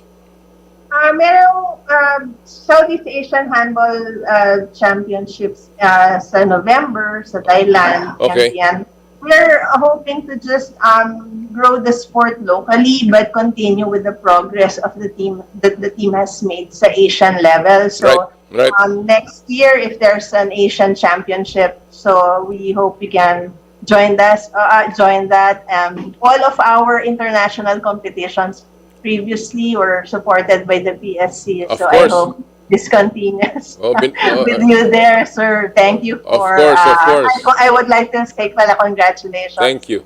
On your appointment, and we're looking forward to a good for sports with you there. If there are kids na gustong pumasok sa handball, ano ang grassroots ninyo? How do they get into the sport? Our program is called the Handball at Schools program. So Jacob is a product of that program. We encourage, we conduct courses and lectures, and we encourage the schools to put it in their PE program or in their club program. So that's how we started. It's a really good program, but we hope we can start it again because diba na-fault yung classes. Yes. Naging online lahat. So I hope with the return of the face-to-face, we can again start with that Handball at School program. Well, we certainly hope that ang handball ay lalo pang laruin ng ating mga kabataan, and of course, patuloy ang success ng Philippine Handball under the leadership, of course, of Mr. Steve Hontiveros and Dr. J. Adalem, and of course, Coach Jana, Jacob, and the rest of the team. Good luck sa inyo, and hopefully, I get to see more of handball na nilalaro dito sa ating bansa. Thank you again for joining us this morning, Coach, and Jacob. Thank you. I'll see you again. Maraming salamat. Thank you very much, sir. Thank you po. Mga kaibigan ng ating Philippine Handball feature, kasama po natin, of course, si Coach Jana Frankelli and si Jacob Bakay, ang ating pong membro ng Philippine National Team. Alright, before we take a break, isa muna pong pagbabalik tanaw this week in sports history. Power and Play with Kom Noli Iyala. September 11, 1999 o 23 years ago, nakuha ni Serena Williams ang pinakauna niyang Grand Slam title. Sa murang edad na 17, tinalo ni Williams si Martina Hingis. Uy, kilala, natandaan ko to sa straight sets para sa US Open title. Noong panahon na yon, siya ang unang black woman na nanalo ng Major Tennis Championship mula 1958. Simula niyan, wala nang nakapigil sa astronomical rise ng itinuturing na greatest of all time sa tennis. Sa kabuuan ay may 23 Grand Slam titles si Williams na tied para sa all-time count. Ngayon, buwan lang ay opisyal nang nagretiro si Williams sa professional tennis matapos matalo sa third round ng US Open. 17-year-old Serena Williams wins her first of 23 Grand Slams this week in sports history. Unbelievable. Sana ang ating pong pinagmamalaking si Alex Ayala ay sumabay, sumunod sa yapak ng the great Serena Williams. Alright, when we come back, itatampok natin tungkol sa higante ng laro. Ito, literal. Greg Slaughter will be in the house to talk about his plans and his future. Dito po sa Power and Play, hatid sa inyo ng Cherry Loom, Cherry Tigo, Chooks to Go, at ng True Religion. Ang oras po natin, Kuya Elmer Ngo, 9:15 ng umaga. Power and Play with Kom Noli.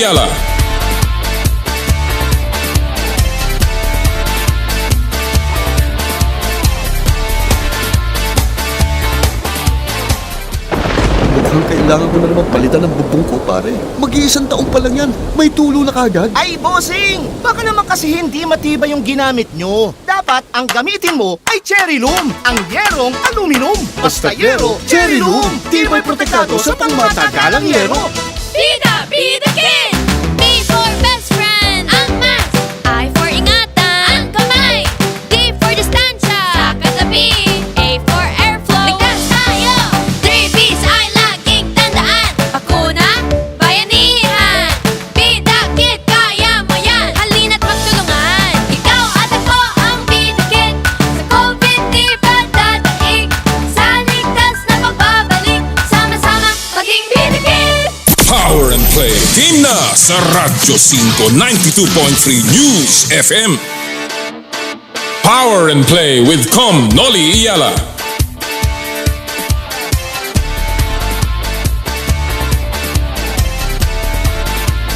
Nagbabalik po ang Power and Play. Nga pala, gusto ko rin pong magpasalamat sa lahat po ng staff ng PSC na talaga pong pinadali ang ating pagpasok sa opisina. Thank you so much for the warm welcome once again. Alright, at this point, mga kaibigan, itatampok na natin ang isa sa mga paborito ninyo na basketball player. At ngayon, pag-usapan natin ang kanyang mga plano dito po sa In the Spotlight. Power and Play with Kom Noli. He is a 4-time PBA champion, a former best player of the conference back in 2017, and of course spent 7 years with Ginebra San Miguel. And today, he is now on his way, according to reports, to Japan to join the B-League. And we have with us to put the spotlight on him, no other than Greg Zilla, Greg Slaughter. Good morning, Greg. Hey, good morning, Kom. Thank you so much for joining us this morning. You look terrific. You haven't aged since I first saw you back in 2008. How are you doing, Greg? How's everything with you? I'm doing very well. You know, I'm just getting ready to head out to Japan. But I also want to say congratulations to you on your appointment for the Philippine Sports Chair. Thank you so much, Greg. You know, I appreciate that, and I wish I was there earlier, so I could have really kept on pushing you into the national team. But let me ask you about that. You mentioned about going to Japan. You mentioned that and of course everybody was expecting that they could still see you in the PBA. So what is the latest in your trip? Are you still joining Fukuoka? Is this the? Yes, I am. Be joining as an Asian import, and as a Filipino, technically I'm qualified as a OFW. So I'm currently in the process of getting all my OFW papers done. Working with the POEA, and once I get that all finished, I'll be heading over there. All right, and is this something that the team is also preparing for? In other words, have you met your teammates, your coaches, at least online? Have you talked to them at all? Yeah, just online. My coach has reached out to me. He's actually a Spanish coach. He's from Spain. He's coached the Spanish national team, I think at the beginning of the 2000s. And, we've been in communication. He's sent me the plays just to prepare me for when I arrive. How excited are you to be joining your new team, Greg? I try not to get too worked up about it because, I just have to finish my processes now before I can head out over there. but I'm very excited. You know, it's a wonderful opportunity, not just for me, but my family. My family will be coming with me. And, you know, it's looking like a really competitive season. And, you know, we have a goal in mind, and that's trying to move the team up into the first division. You know, you ended your PBA stint, at least momentarily, with the Northport Batang Pier, and you had terrific averages. You were averaging almost 18 points a game, almost 11 rebounds, and almost 3 blocks a game back in 2021. And your contract expired. You became a restricted free agent, and you decided, of course, you know, to take your bag to Japan. You're taking your bags to Japan. Why was the decision to go over to Japan and not work out something with Northport, or at least a trade and stay in the PBA? What was the motivation and the reason behind this decision, Greg? You know, honestly speaking, Kom, it really felt like they closed the door on me. You know, it wasn't something that I was really trying to do, leave my home, the Philippines. I was, at the time, just expecting my first baby to be coming. She was due in February 2nd, and my contract expired at the end of January. So honestly, at that time, I was kind of looking for stability. But, you know, I was trying to be very open and communicative with them.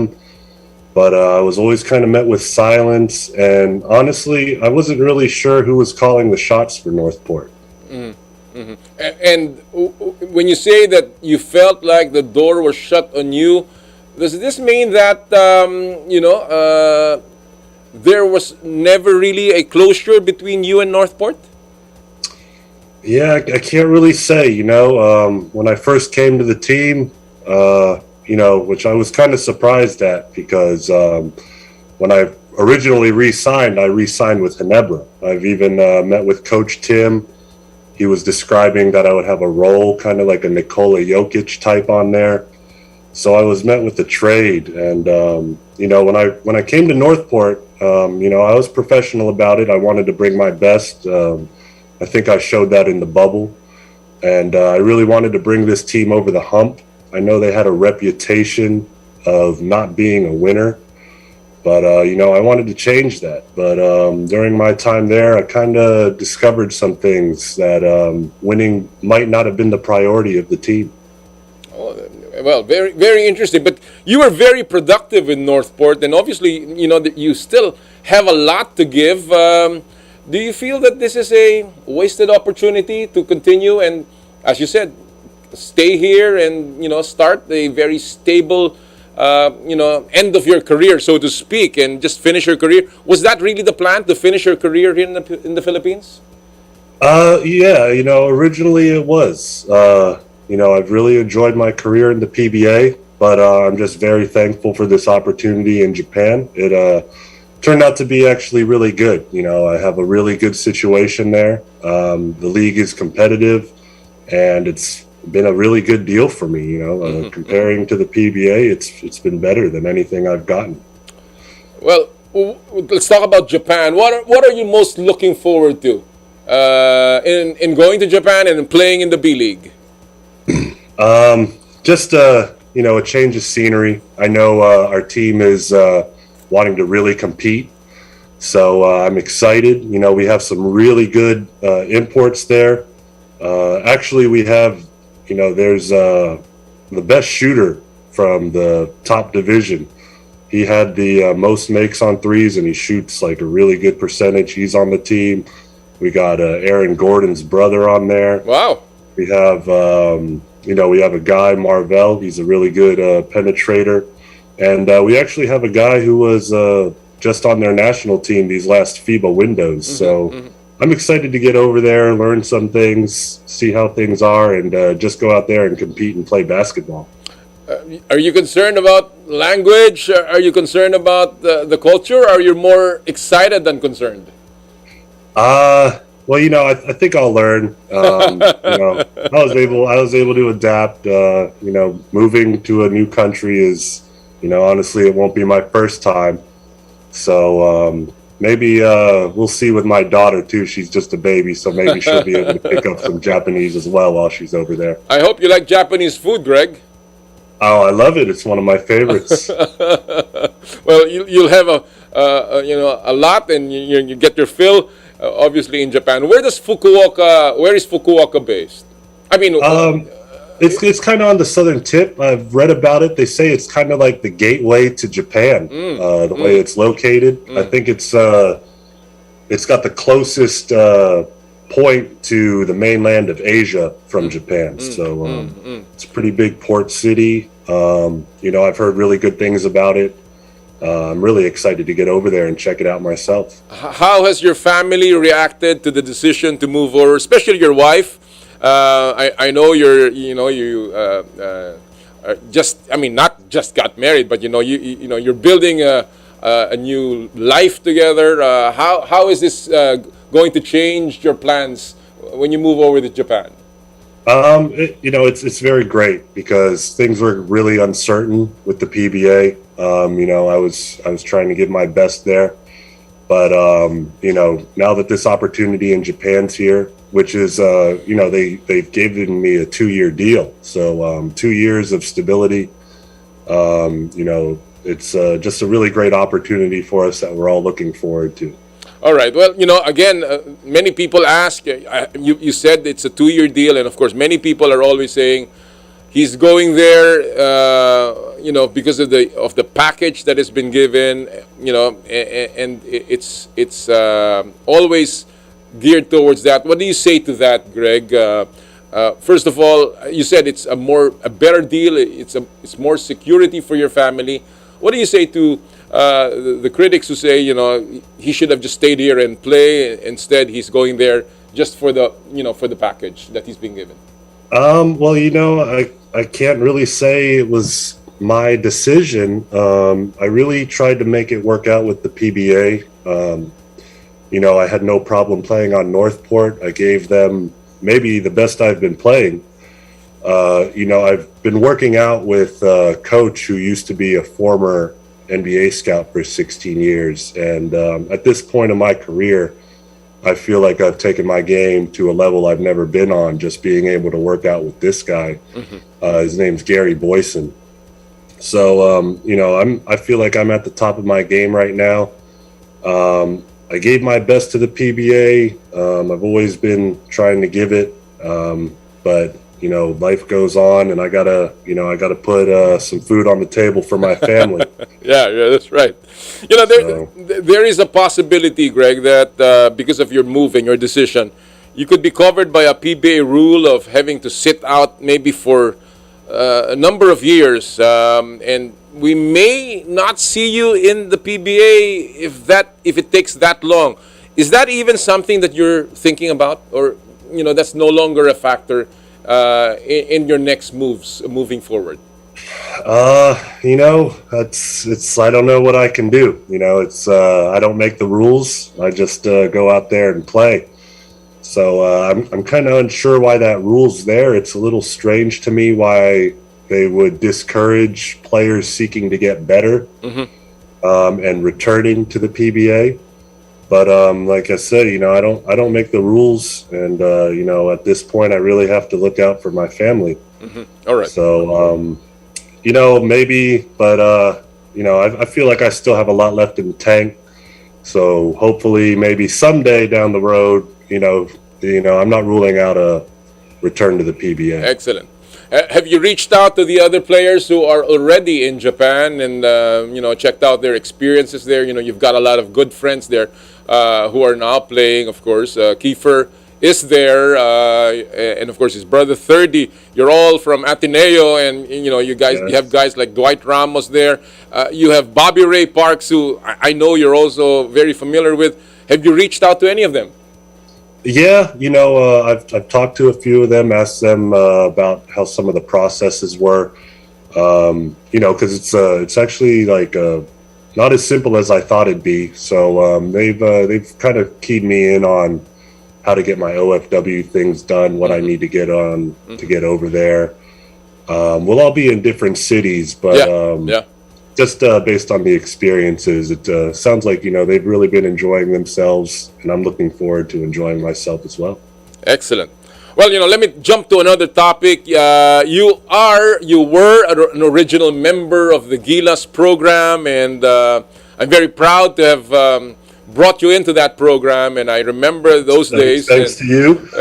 I remember those days when your father asked me that to take care of you, and obviously you've made a career out of that, and you have been one of the best players the Philippines has ever seen. Greg, how do you compare the program back then, during your time, with the current program that you see in Gilas now?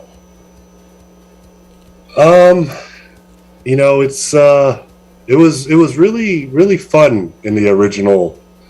I guess it hasn't been done like that before. We really had the commitment of the players, and I think that's still a problem today, is having the commitment of players. I remember on the original, we were locked in for 3 years. We were locked in for the goal of qualifying, and we were really locked in for development. I really appreciated all of that. I really felt like I was taken care of on the national team. Today, my experiences with the national team have been kind of inconsistent. I've been volunteering myself earlier this year, and actually they said that I would not be included on the national team. Wow. When I reached, as soon as Coach Chot replaced Coach Tab, I messaged Coach Chot. I was telling him about my availability for the FIBA Asia Cup. This was in March. But, he told me that they decided not to go with me. And, I was a little disappointed, but I respected his decision. And at that time, I already had to make some plans for July with my family. I got my daughter's baptism done.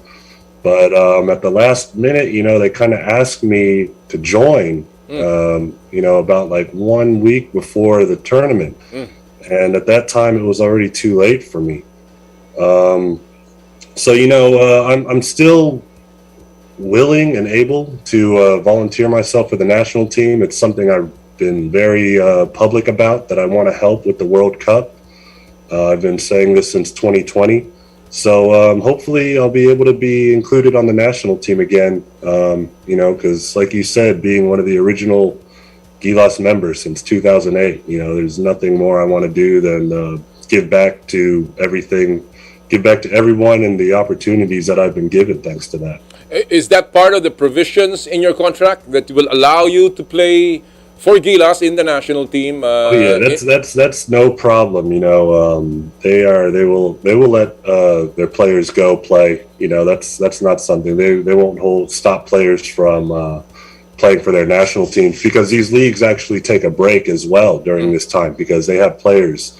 Like I was saying, I even have a teammate who just played on this last window for the Japanese national team. So, their league will take a break as well, and they'll let the players be available. By leaving the PBA now, joining the B League, what will be the thing that you'll miss most? Not only in the Philippines, but most especially in the PBA. Just the fans. The love here is so unique for basketball, and ever since my first playing days in Cebu, just playing all over the country, everywhere I've gone playing here, the people's appreciation for the sport, the love for the game, that just adds a different dynamic to, I love playing, but just playing for the people that love it so much, that really elevates it to a special level I don't think you can find anywhere else in the world. Well, a lot of people will be missing you, of course, especially the Ginebra fans, who were always supporting you, and we're of course, very excited to have had you in the team. But of course, now you are moving forward with your career. I want to ask you, though, about one thing, and this is about your rivalry with Junmar Fajardo. You and Junmar were the centerpiece of the program of Philippine basketball. I mean, let's put it that way. You were rivals back in college in Cebu. You even shared an MVP award in CESAFI, I understand, back in 2009. You were both co-MVPs. And, of course, in the PBA, you were always the matchup that people would, watch out for.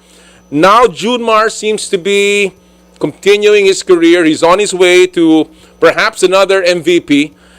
Do you feel a bit of regret on how things turned around, things turned in your career in the PBA vis-a-vis that of Junmar? Is there any kind of feeling like that, Greg?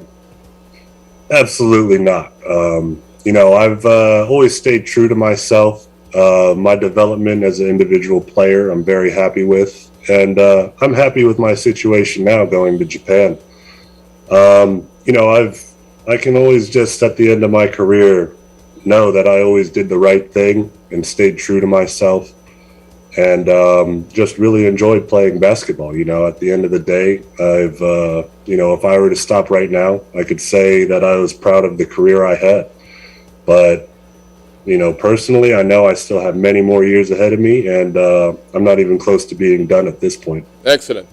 Well, you're 34, Greg, right? You're around 34. You are starting a new chapter in your career. What motivates you at this point in your career? I still love playing. It's really fun. And, working with my coach, Gary Boyson, has really been a real fun experience expanding my game. I've kind of been limited in the PBA. They kind of discouraged me from becoming a player that I knew I could be. They discouraged my shooting. They wanted me to play a smaller role that I thought that I could be more than capable of. But working with my skills coach, Gary Boyson, has really brought out a lot of aspects in my game that have kind of just been needing development. So, that's just really fun. It's still really fun. I feel, young because I'm still developing things. My game's elevating, growing new aspects of my game, and it's just really fun. And on top of that, I've welcomed my little baby daughter in, and I want to still keep continuing playing and show her what her daddy does. Yeah. Well, does this mean, Greg, that we will be seeing you in the B League shooting threes and expanding your range and doing a lot more than what we've seen in the PBA? Absolutely. I have a coach that's he knows what I'm capable of, and he's okay with me playing multiple positions. It's a game of basketball, and we're all basketball players. We shouldn't just be limited to one role. So, I think you'll be definitely seeing a lot of things you haven't seen from me in the PBA and the B League. Well, as I mentioned a while ago, you were one of the guys that have done so much for Philippine basketball, and you have accomplished a lot in the PBA with the national team, and obviously many people will remember you for all of those things. But when you talk about your career, what is your ideal image of how your basketball career will end? Do you have a picture of that in your mind?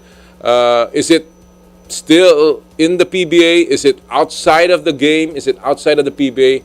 How do you see your career being finally memorialized in the annals of basketball in the Philippines? Well, I was here in the Philippines before basketball, so I'll still be here after basketball. If I ended my career in the Philippines, I would be happy with that, because this is my home. This is where my daughter was born. This is where I met my wife. I'll always be here. I've always I've been to Cebu long before I even realized that basketball would be an opportunity here in the Philippines.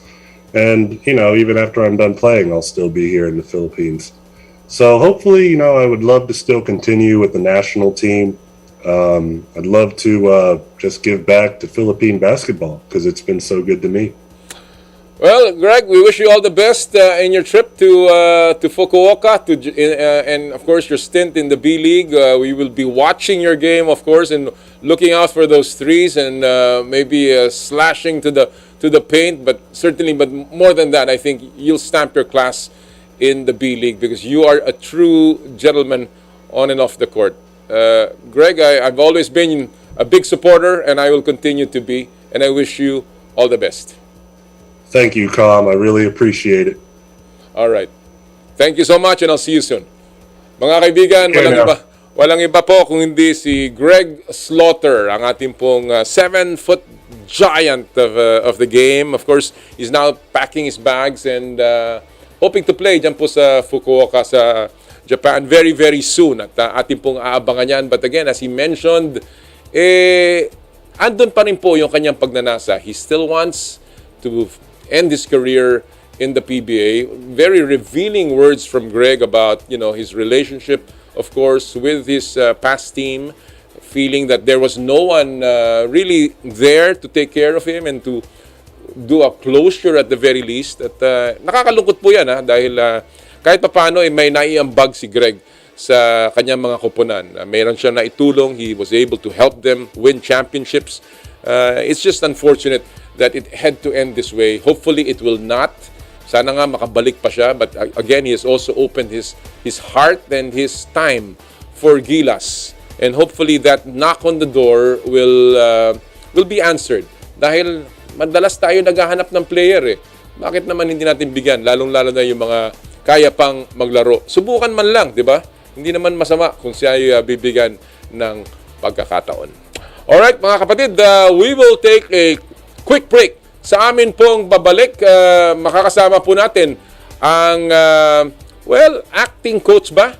O magiging full na? Interim ba? O permanent na coach ng NLEX? Si Coach Adonis Tierra. Mga ngamusta lang po tayo sa ating pong pagbabalik. Ito po ang Power and Play. Hatid sa inyo ng Cherry Loom, Cherry Tigo, Chooks to Go, at ng True Religion.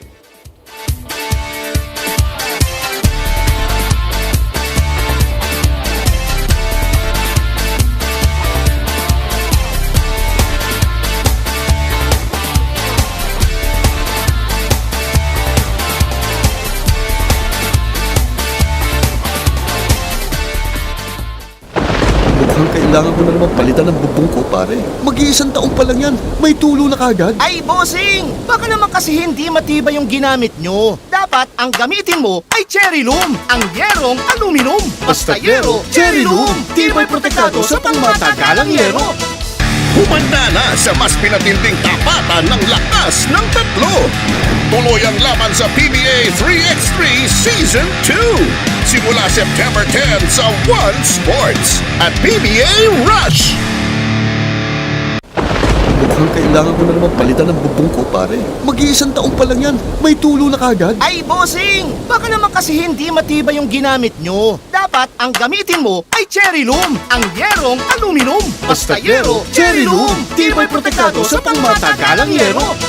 Power and Play. Team na sa Radyo 5 92.3 News FM. Power and Play with Kom Noli Iyala.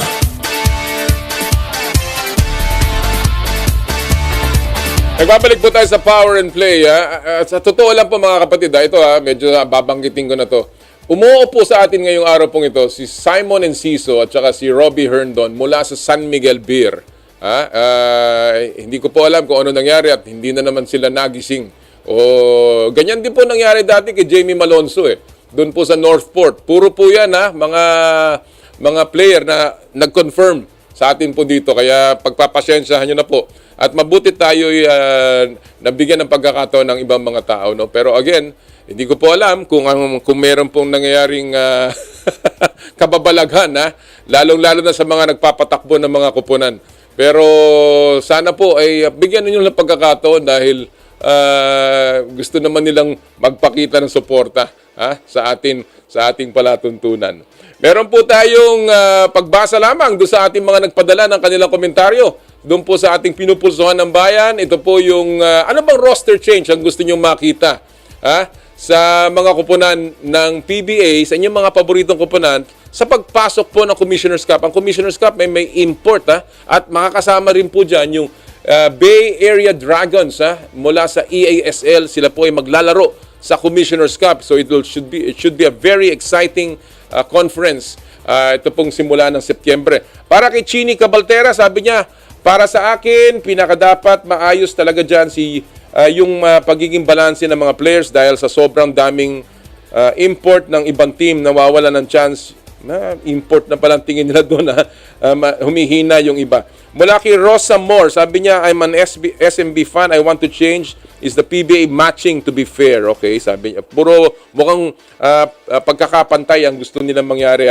Zaldi Sanjonia, Sahonia, good morning, Kom. Sana makakuha ng mga free agents yung mga mahihinang team.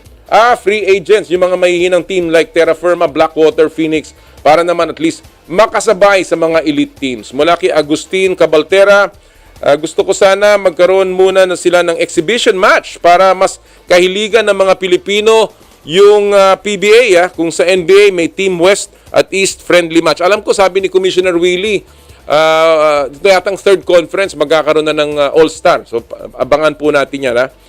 Mula kay Gestoni Delicano, sana maging transparent yung salary ng mga player like sa NBA, etc. Sabi naman ni Lance Saclao, paano kung na-activate na si Terence Romeo sa SMB? Tsak na mawawala ng playing time isang guard sa SMB, ba? Balita, baka nga maglaro na itong si Terence Romeo, no? Malapit na daw yata. Mula kay Ori Babia, not on a particular team, rather on the PBA as a whole. Sana maging balanse ang mga team kung saan ang mga small market independent teams ay may chance manalo ng kampyonato. Ayan, puro mga league parity ang hinihingi ng ating mga kababayan.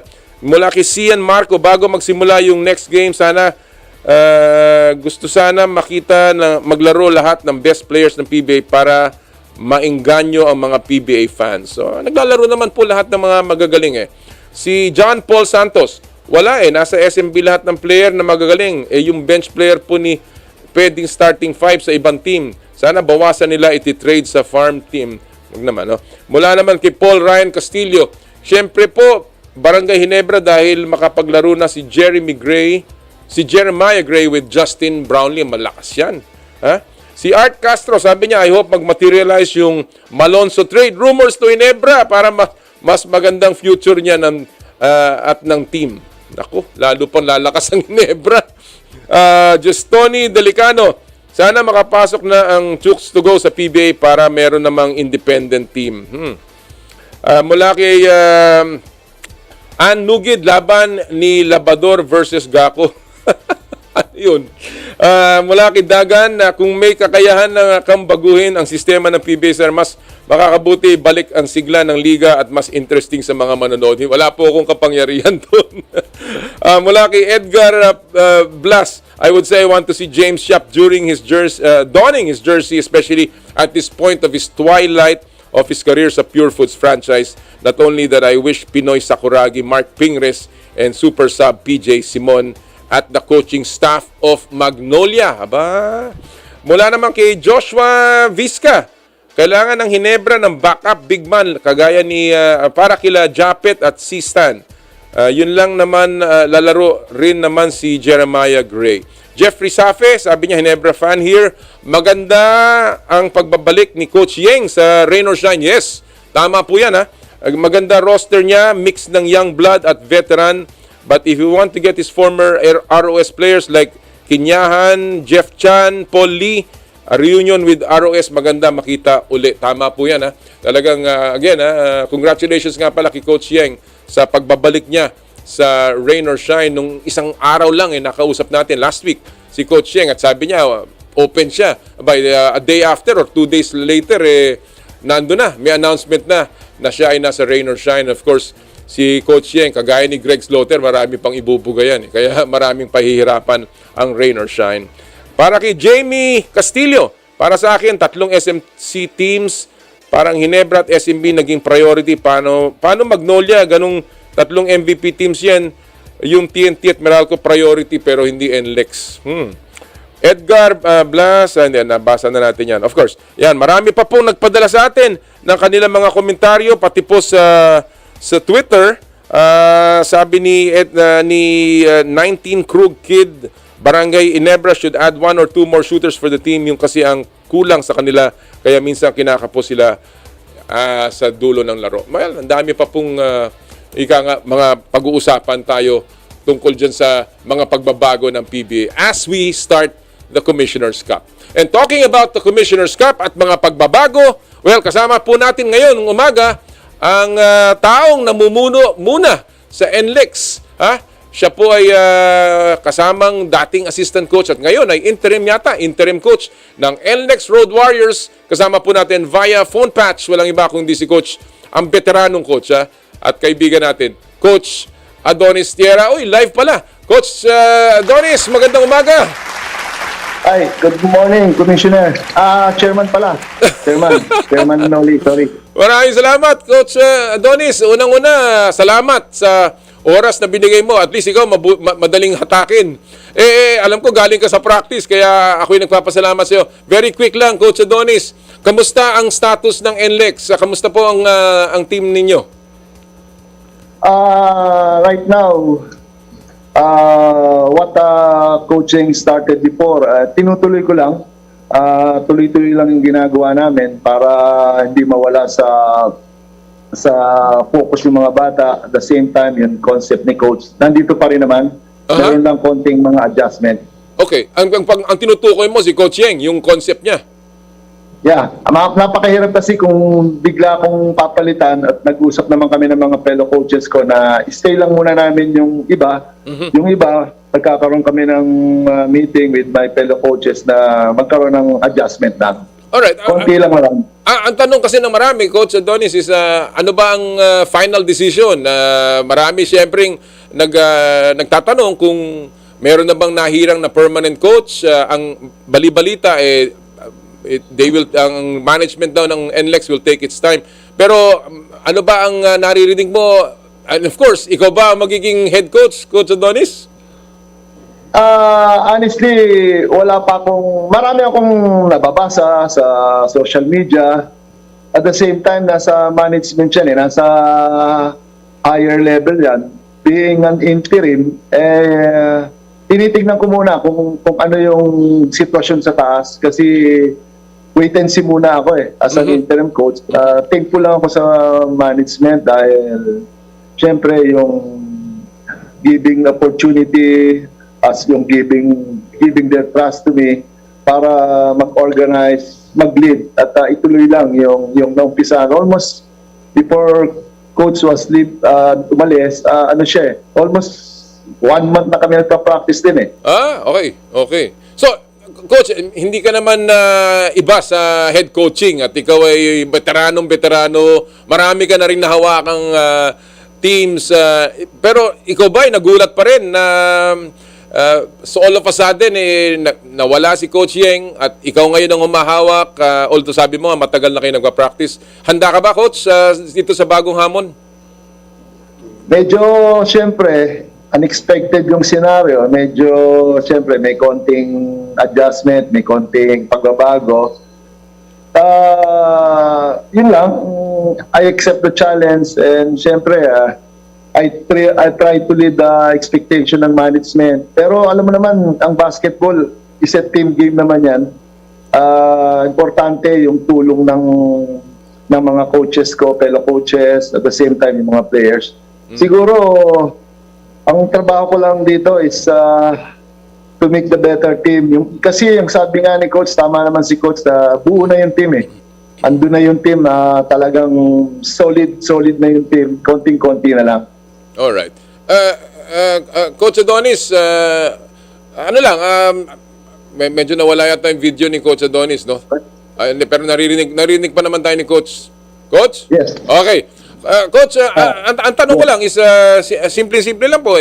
Kamusta ho ang moral ng team? Lalong-lalo na bigla kayong parang bigla silang naulila mula kay Coach Yeng. Kamusta ang moral ng buong koponan right now?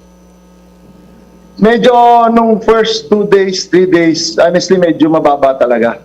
But nung nagpunta yung management last Saturday, medyo nabago. Nagkaroon ng liwanag, nagkaroon ng pag-asa. Oo. Ngayon, tuloy-tuloy lang kami. Medyo okay na ngayon ang team. Yung first 2 days, medyo malungkot lang, syempre. Alam mo naman na medyo matagal na rin namin kasama si YG.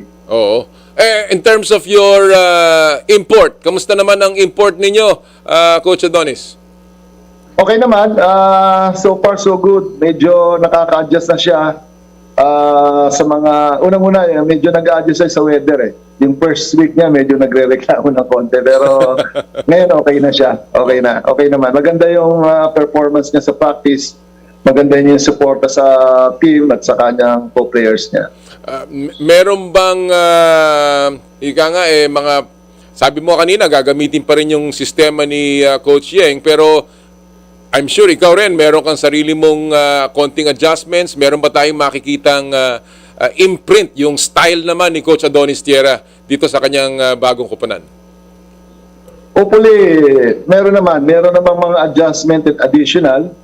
Pero syempre, mahirap para sa akin as an interim coach dahil marami rin akong nababasa na meron mga darating. Ayoko naman ibuhos muna lahat, baka biglang dumating. Pero kung sakali lang, kung matutuloy ako rito hanggang this first day of the conference, tignan ko. At syempre, with the adjustment ng mga fellow coaches, kung ano yung mga suggestion nila, gagawin rin namin additional sa concept ni Coach Yeng.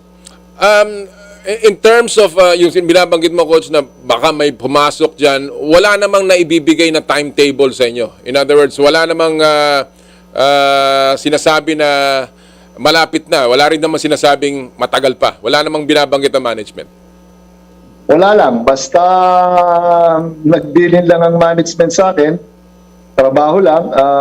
As an interim coach, yun lang. Ituloy lang namin yung naumpisahan ni Coach Yeng. At the same time nga, kung ano yung ma-add namin, adjustment, kung sa mga play o sa mga gagawin namin with the help of my fellow coaches, yun na lang muna. Kasi mahirap din para sa akin eh.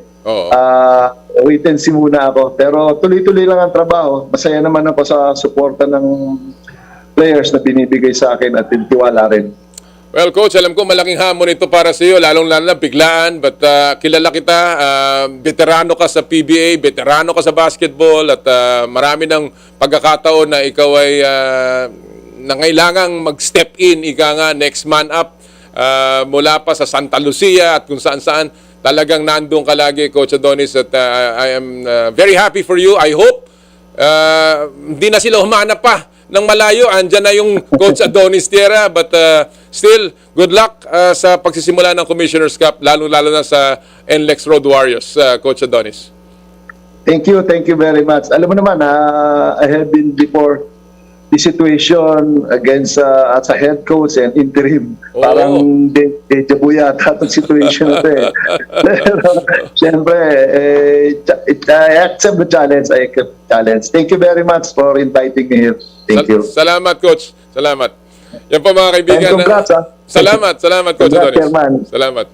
Yan po mga kaibigan, ang ating kaibigan, ang interim head coach ng NLEX Road Warriors, si Coach Adonis Tierra. Maraming nga palang salamat kay Coach Jay Serrano na nag-ayos nitong interview ito na on short notice.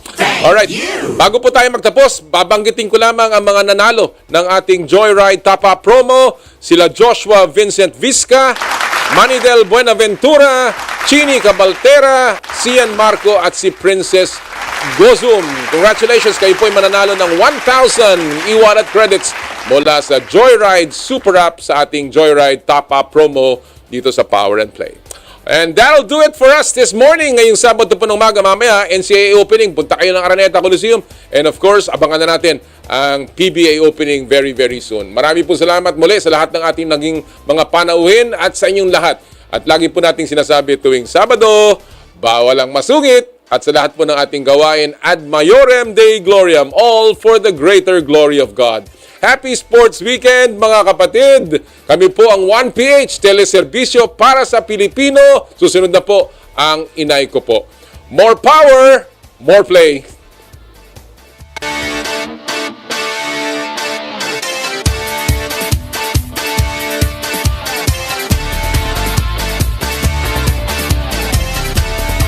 Sa kapwa ko Pilipino, ipagmalaki ang galing na meron tayo. Ilantad ang likas nating talento at magdala ng saya sa mundo. Sa harap ng pagsubok ay di susuko, para sa pangarap tayo'y porsigido. Magpakitang gilas na at huwag magpatalo, ipagdiwang natin ang Pilipino. Yan ang Pinoy. Mula noon at hanggang ngayon, talento natin ang bida. Mula sa simpleng bakuran hanggang entablado natin ipakita. May pagsubok man ng Pinoy, pinalalakas ng saya. San man tayo sa pulo, tsumbe, sibay, lakay, amiga.